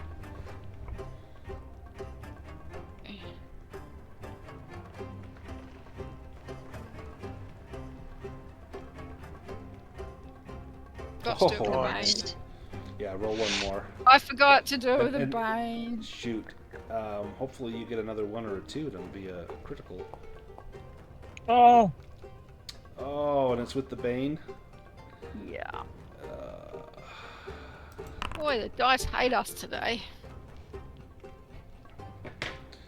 You hit a valuable, important ally. So there's actually one of the human warriors that has gone out there to try and tackle the skeletons. Kind of leaps in the way of your arrow, and you are aghast to see your arrow pierce his back, and he hits the ground, and you almost let out a cry of anguish at seeing that your aim that you thought had been true has taken out an ally of Stonemouth. They are now firing back at you. This will be at Fade from this archer. This archer will have a Bane on this roll because you have some armor, or you've got the battlement guarding you.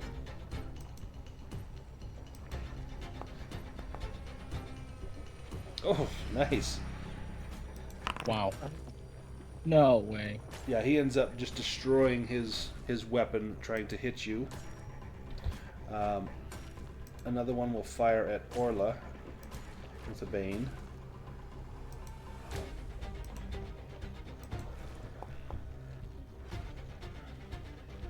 Wow, and miss again. So arrows are just clanging off of the stoneworks all around you. Now, these skeletal warriors, they reach the wall and they begin to clamber one upon another, climbing up each other until they reach the top of the wall. And so this next round, you will each have 2 skeletal warriors basically facing off against you. So do move Orla up, and then we're going to go down to the courtyard. But these guys have they come right by the orcs as well? So there's a group of orcs battling these other skeletons as well. So there's like over 100 skeletons. So just your little section of the wall, you've now got 2 skeletons in front of you and Fade. Okay. In the courtyard, Mirlith kind of flanks around and comes in to face off against the defenders of the courtyard. Let me drag just a couple more skeletons in there. So have they breached the gate then? They actually went through the river, the same way that you brought your folks through. So you guys had tried to maybe fortify the gate, but it did not matter because they simply went through the river. Breathing is not one of their necessities. Let me grab some skeletons.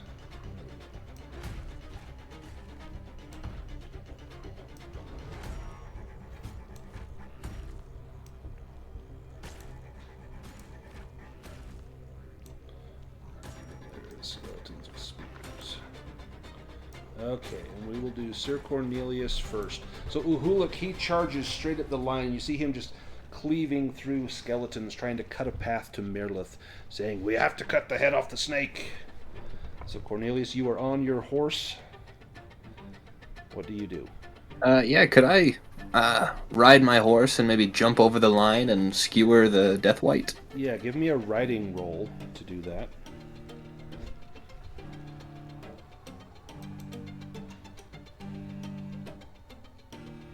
So you get on your horse at a full charge gallop, and you see the skeletons, lower spears as your horse approaches, and the horse is crying out wildly, knowing you're sending it to its doom.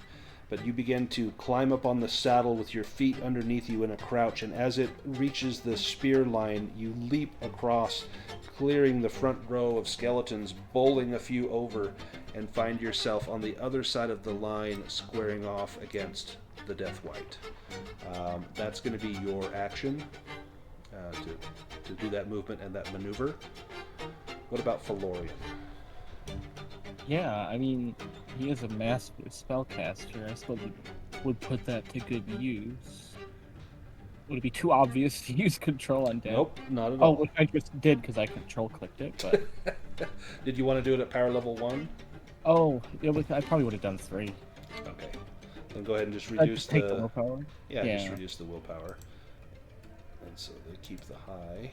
These guys just need a 5 or lower to pass. And nope, with the Bane, they do not pass. Oh, it says Sir Cornelius, but that was you. So, how many can you turn? 3. I don't know if you want to make additionals because I've already got these living dead, but with the spell, it's 1 per power level.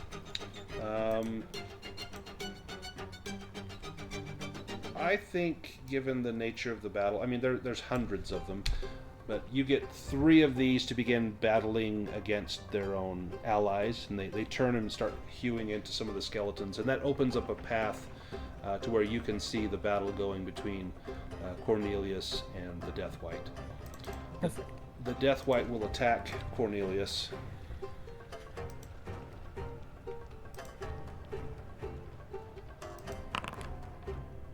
With a ghostly scream, everyone within 20 meters, which this will not be Phelorian, you're far enough away, but Cornelius will need to make a... Oh, perfect. Fearless means you pass.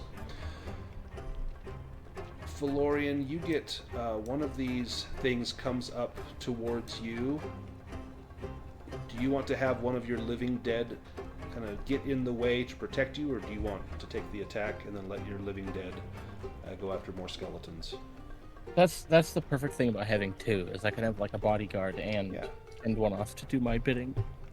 So these 2 kind of face off against one another, and they end up chopping each other to ribbons. But you manage to avoid taking any damage this round. Amalthea, You are in the hallway. You are alone with Gultrub. He is still there, and he is spitting. He's so angry at what you have done. Fool, don't you know that you have ruined everything? And he begins to waggle his fingers in spellcasting, and you know that not too far behind you is the demon Azarazag. What does Amalthea do? Runs by, tries to cut his fingers off. Okay.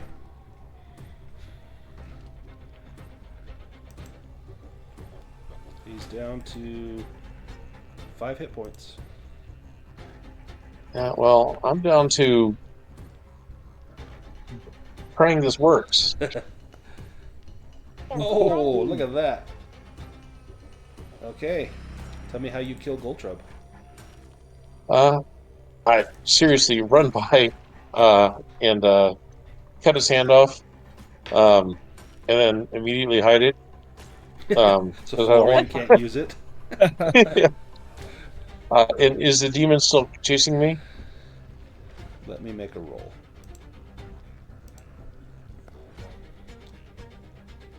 No, it is not. All right. There's a Then I'm, huge plume of black smoke as the demon is sent back to the abyss. All right. I'm running back into the reception chamber. Dwarf trader demon. What the hell's going on here? And Fidelia says, I knew there was something amiss with that man. He could not let the power go. May Sathmog wreak vengeance upon his soul. I'll toss the letter at her, and then. Oh, I lost that second half of what you said. Yes, I heard you say you tossed the letter at her, and then it went blank. Then I'll be done. Okay. Let's go back to the wall. So now, players on the wall, you are in hand-to-hand combat. Fade, you're up first.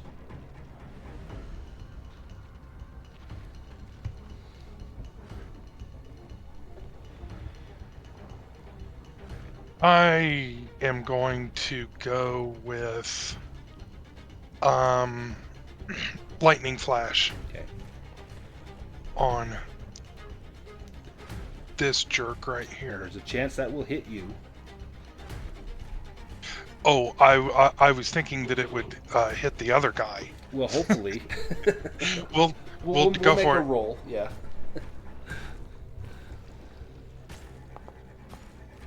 Oh. Okay. Double damage or no willpower. I'm gonna go with no willpower. That could be double damage on you. Yeah. Yeah. 3. Okay, so there's 3 on that guy, and then let me have you roll any dice. Even, it attacks the other skeleton. Odd, it attacks you.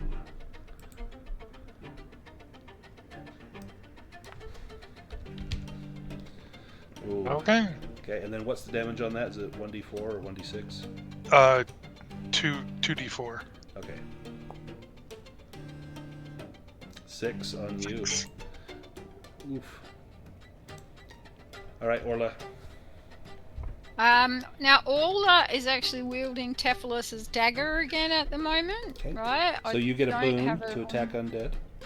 Yeah, so I'll just use the dagger, but I'll like the knife, but I'll do it with a boon. Okay. And she's hang on a minute. It will target. She's gonna target that guy. There you go.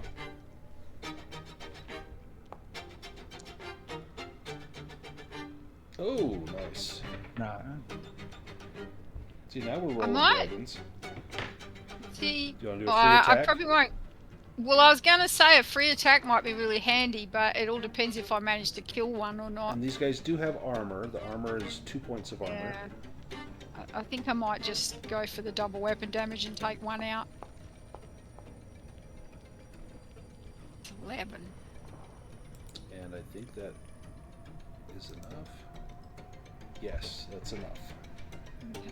Excellent. She slashes the head off that one and sees it fall down the wall, and then she will stay where she is and turn to look at the next one. Perhaps, you know, watching to see if one gets over the wall towards Fade. And you heard the crackle of lightning to the side, and you can see Fade grimacing as the electricity courses through his body as well, and you see that he is sorely pressed. Let's go to Cornelius. Well, I will take a swipe at this Death White. Oh, wow. Not a good time for that.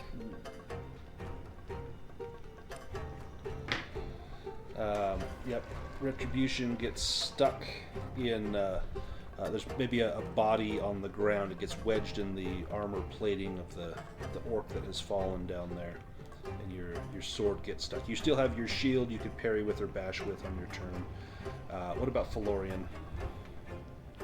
Yeah, can he see what's going on the walls at all? You heard the crackle of lightning. You can hear the shouting. You know that the battle is very fierce up on the wall. Yeah, I mean, I think he trusts Cornelius. I think he'd probably leave his undead to fight down here, and he might go see what's going on the wall. Let's move the undead down. If it wants to make an attack against one of the skeletons, it can, and then it would take your turn to move up to the wall. Oh. Nice. Well, the skeleton does not become sickly, but it will take a bane, or it'll grant a boon on the next attack against it. Let's do the Death White. Attacking Sir Cornelius. Seeing your sword get stuck, he feels empowered, and he drains your life. He grabs you. You lose 1d10 hit points and as many willpower. Armor has no effect, and then he will recover that many hit points. That's bad. You will lose 7 hit points and willpower points, and he will gain 7. I'm going to use defensive, and I will parry. Okay. Go ahead and make a parry roll. You got it. Perfect. So then you parry with your shield as that hand comes out. You know what it's trying to do. As Phelorian darts away, I'm going to say one of the archers gets a shot at Phelorian as he scales the wall. I'm going to give it a bane.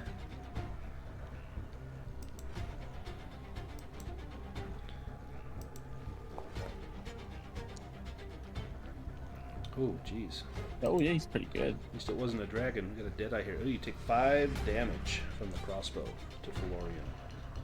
Amalthea, you see Fidelia crumple up the paper in anger, realizing that they have been betrayed by Goldtrub. And she looks at you. Is he dead, or does he yet live? He's dead, but the demon's still around here somewhere. Let us go and be rid of this. But first, show me your wounds. This paw here, not wounded. The other one, she holds out her Everything hands, else wounded. heals you for 12 points of damage using a treat wounds. Nice. Now, go and save my town. And you can either go up on the wall, or you can go out into the courtyard, or out into the field where Sir Cornelius is. I'll go to the courtyard. Okay. So is that up with Orla and Phelorian? Yeah, if you want to head up there, that would be up on the wall. Most of the orcs are in the courtyard fighting stuff, or you can go out into the field where Cornelius is fighting the Death White. Oh, I'll go back up Cornelius here. So we're on the 3rd round. In this one, the undead suffer heavy losses. At hearing about the treachery of Goldtrub, the townfolk resolve and rally around Fidelia as she tells them to fight for their lives. The orcs rally around Sir Cornelius and his bravery. They see him hard pressed against Mirfleth. And Mirfleth is wounded. Many of her skeletons have been overwhelmed by orcs, or are being pushed away by the living dead. In fact, the other burnt orc has perished in that battle. At this point, the Mirlef will go on. If you can defeat Mirlef, then the skeletons will retreat and the battle is won. So up on the wall, you need to best the remaining skeletons. I'm going to reduce the archers by 3, so there's 1 archer. This skeleton is up on the wall. So we just need to defeat the foes in front of us and the battle will be won. So let's go back to Fade.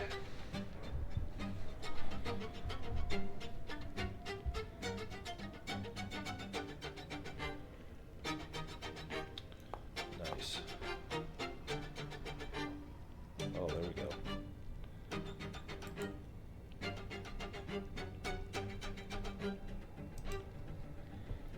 Just absolutely obliterate that skeleton.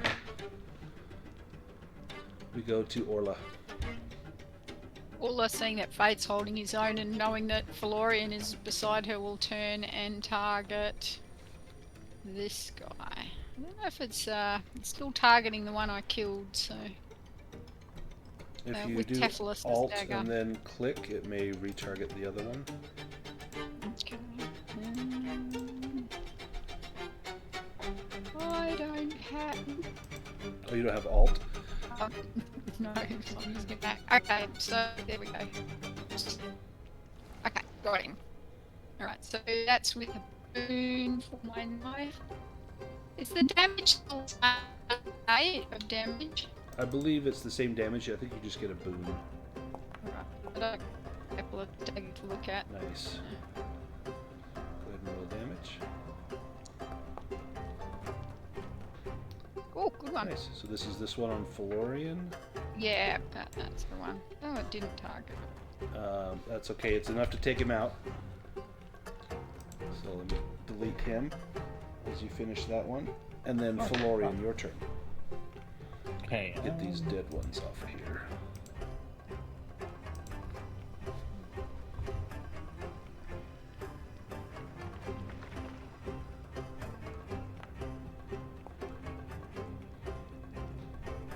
Nice. Scary. Yeah, okay.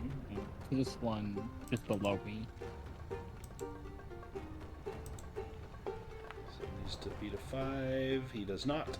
Take his willpower.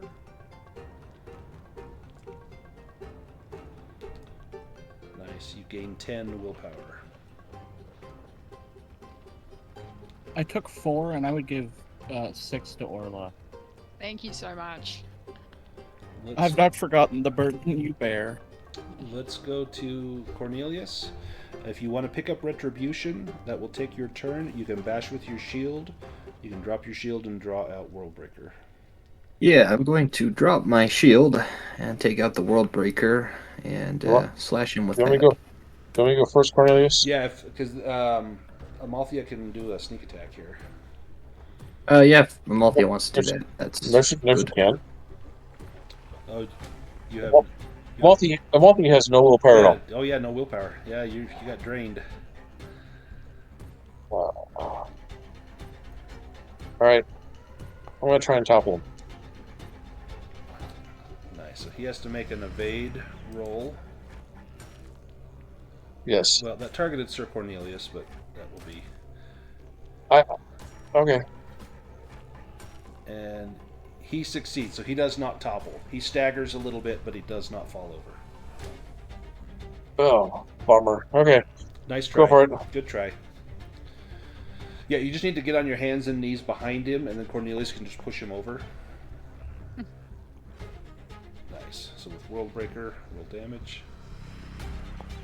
And then I will Doing Dragon activate Dragon Slayer. Okay.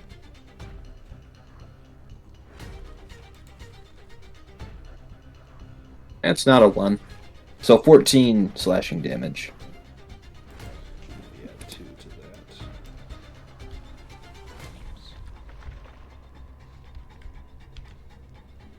There we go. And then they will attack. So this skeleton will attack Fade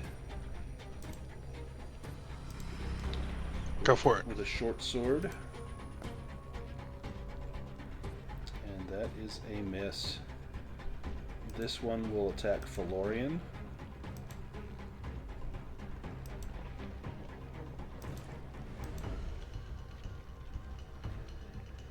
That's a hit. Phelorian will fast foot on this one, I Fast think. footwork. Okay. Give me that evade roll.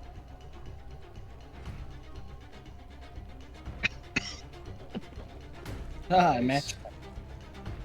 And then this one will fire at Orla with crossbow with a bane.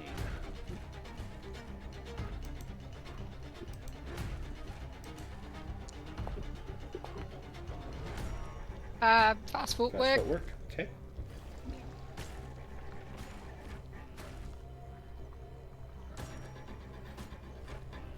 Which I can do because I've had some of my will points back. So thank you to Phelorian, my creepy elf friend. And you Delighted, managed to delighted. avoid taking that damage.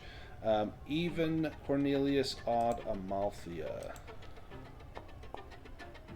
Amalthea. Unless this one is one that attacks everybody. Let's see what the attack is first. Ghost Scream. Fear attack for Cornelius and Amalthea with a bane.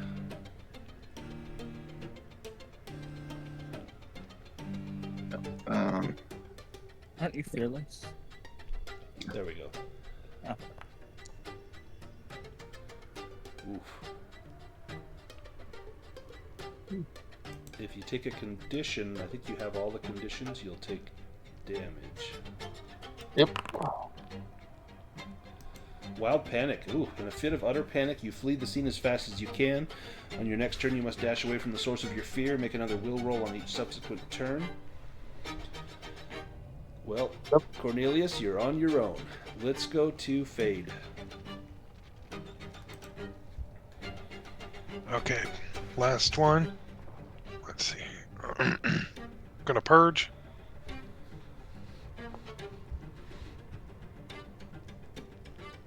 Nice. Got him. Nice. Sweet. That's another kill for Fade. Orla.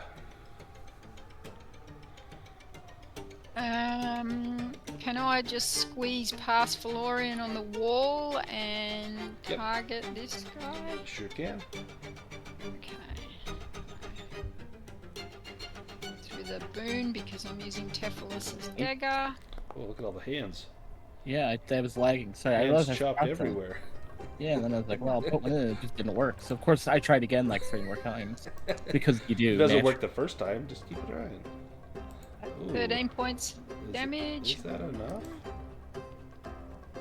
Oh, whoops! I just gave that to Amalthea. Not if you, not Dang if you it. kill Amalthea again. Let me add those back to Amalthea. Sorry.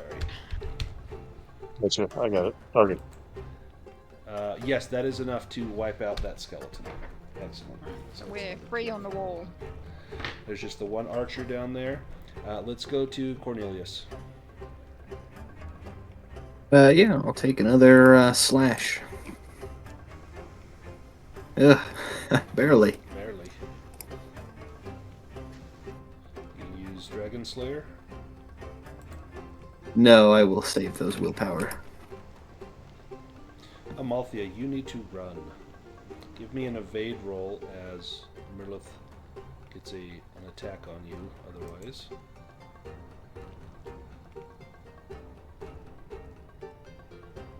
Okay, and then you can make another will roll with the Bane to try and break out of this wild panic.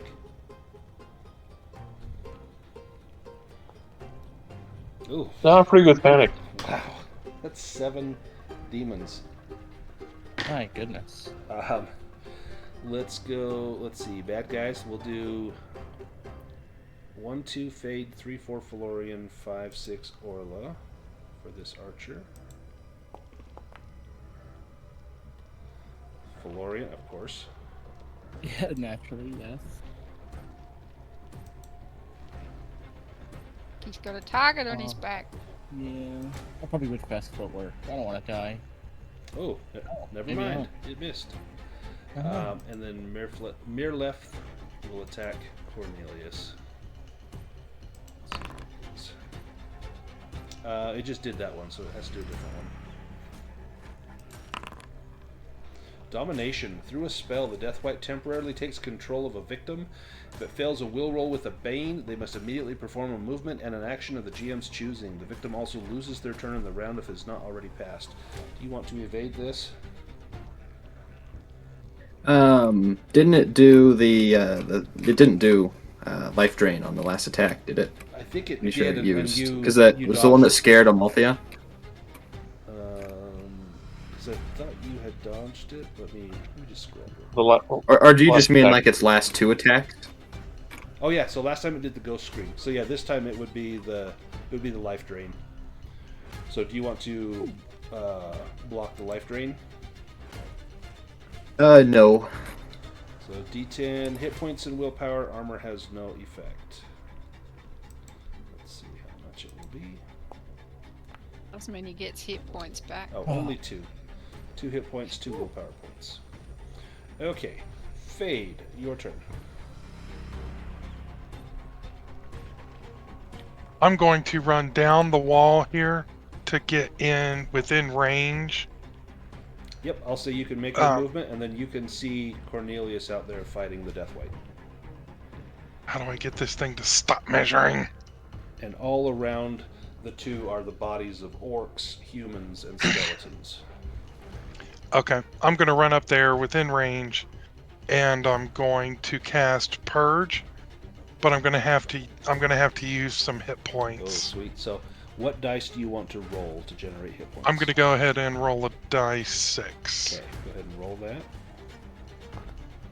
So I got 3 more willpower, which I believe that'll give me 5, So you can do it at level 2, and I'll go level 2. and then you'll take 3 Oh, damage. let me target that bastard. Okay. Not enough willpower. Did you add the... Oh, I didn't give myself my 3 back. Yeah, you have to add that to it first. There we go. 2 and 3. Okay. Now. Nice. Thank God I didn't miss. Nice. Good. Oh, nice. Almost down. Down with you. And then you'll take 3 damage from that. Yeah, I got it. Perfect. Phelorian, your turn. Okay, equally. Can I see either of the 2 remaining foes? You can. For sure the crossbowman that's firing up at you. That just narrowly missed you last time. And then you could reposition just a few meters and see Cornelius fighting the Deathwight. I'm gonna drain willpower on the skeleton.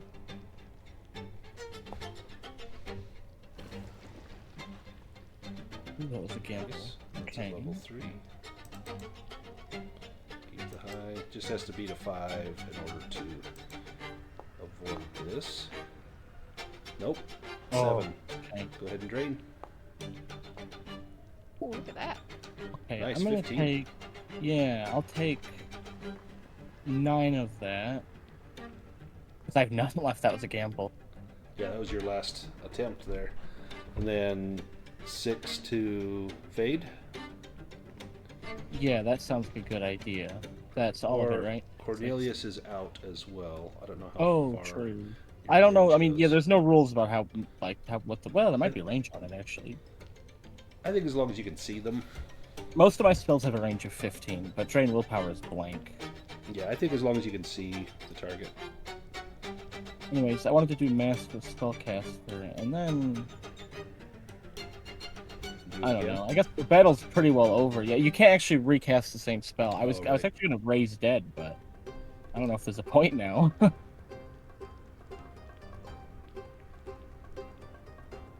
Well, maybe I could get my living dead back.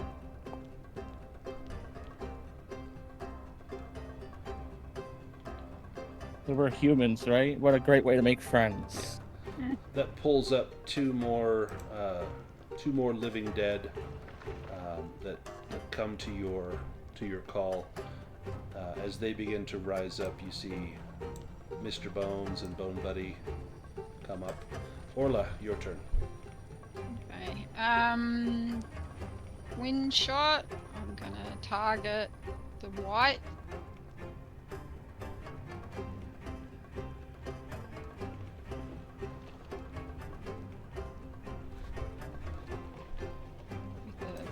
Dragonbane. That sucks so bad. Oh, man, it would have been a dragon, but it's still a success.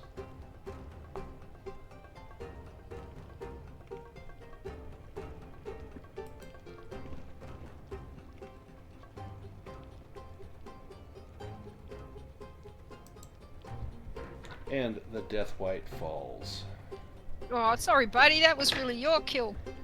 Splat. With the death of the Death White, the other undead begin to crumble away. The town has been saved. Stonemouth's population is grateful. Fidelia bids all the survivors to come into the Temple of Sathmog, where offerings will be made, where healing can take place. You are afforded all courtesy as heroes of the town, particularly a good night's rest in the Copper Kettle Inn. And the Battle of Stonemouth has been won. Yay! And you, I love being a hero. that's why we're here. You can all pick 5 upgrades and go ahead and do some upgrades.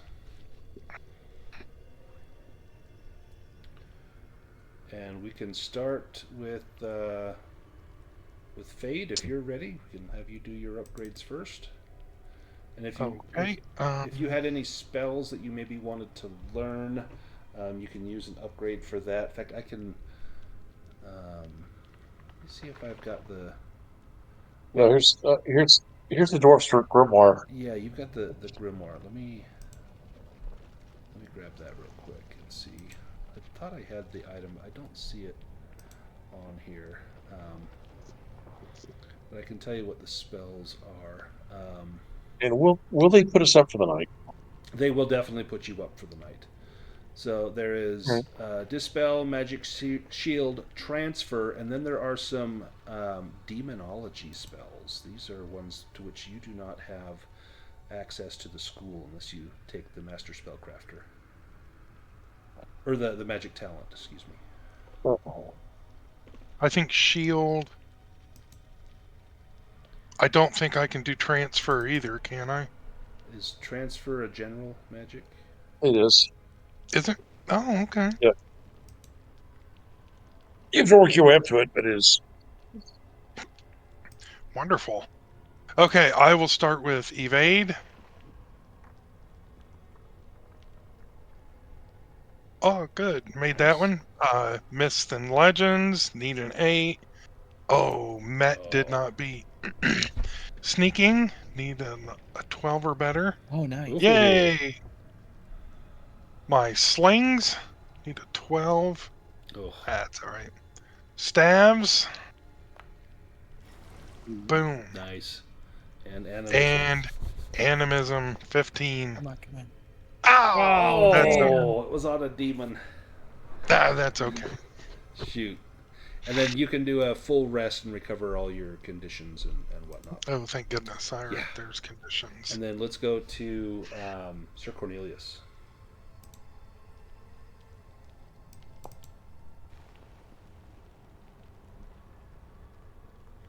No Beast Lore. No Myths and Legends. Oh, man. Oh man, no performance. Wow. Oh, writing went up. Oh, that's so good. That's good. Yeah, that was unfortunate. How about let's do Phelorian, and then we will do Amalthea.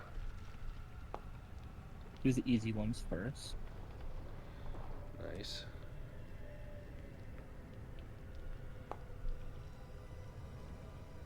Oh man, look at these rolls. And now they're harder. Ooh. Oh, okay, that's gonna be close to 18. I rolled a lot of dragons and demons this game.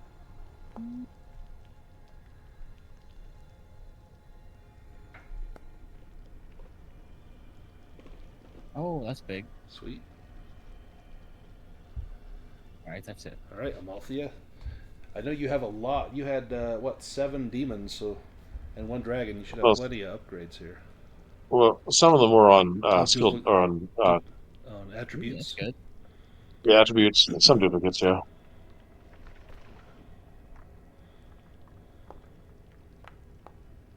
Yeah, don't become any more aware. No, Oh, I acrobatics needed is that good. 20. No more persuasive. Can't steal any better. No more better spot hidden. Man.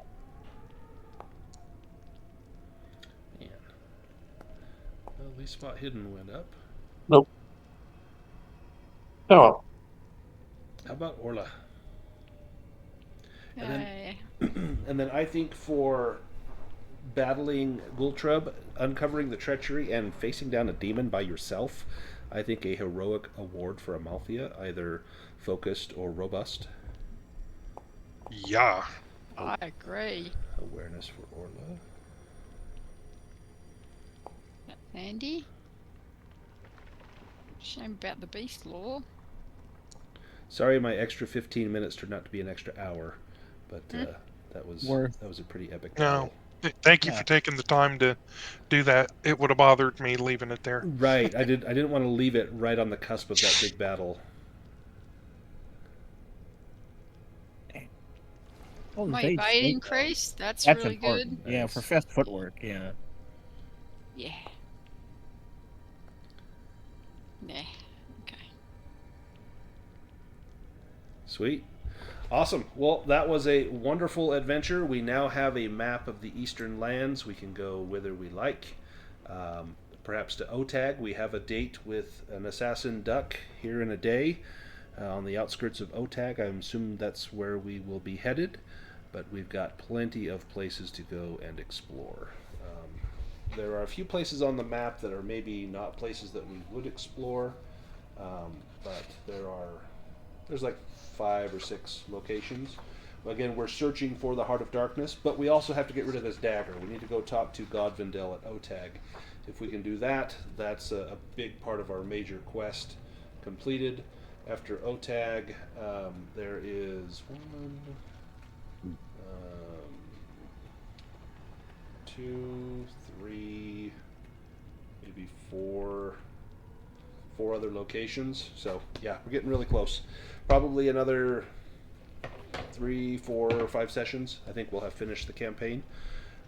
I'm going to go ahead and get this video updated. Thanks everybody for playing. I will see some of you for, I think, Heart of Tiberius. Oh yes, do you have a question?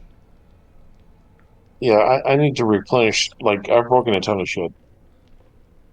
Oh yeah. Do you want to do some crafting rolls?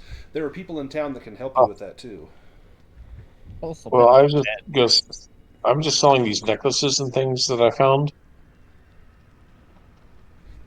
They will give you a full price for those necklaces. If you want to make a bartering roll with a boon, you might even get a 20% increase on that.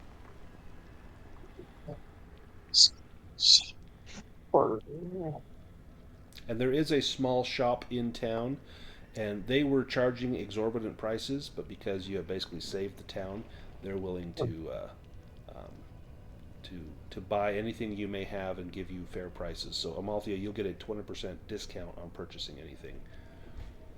So I'm going to go ahead and stop the video. I will see many of you for, I think, Heart of Tiberius is on Friday, and then Creeping Darkness Saturday, and then Path of Glory back on Sunday. And then we've got our mystery adventure coming up on Valentine's Day, which Rue signed up for that, so I'm super excited for that. We are officially full, and should be a great time.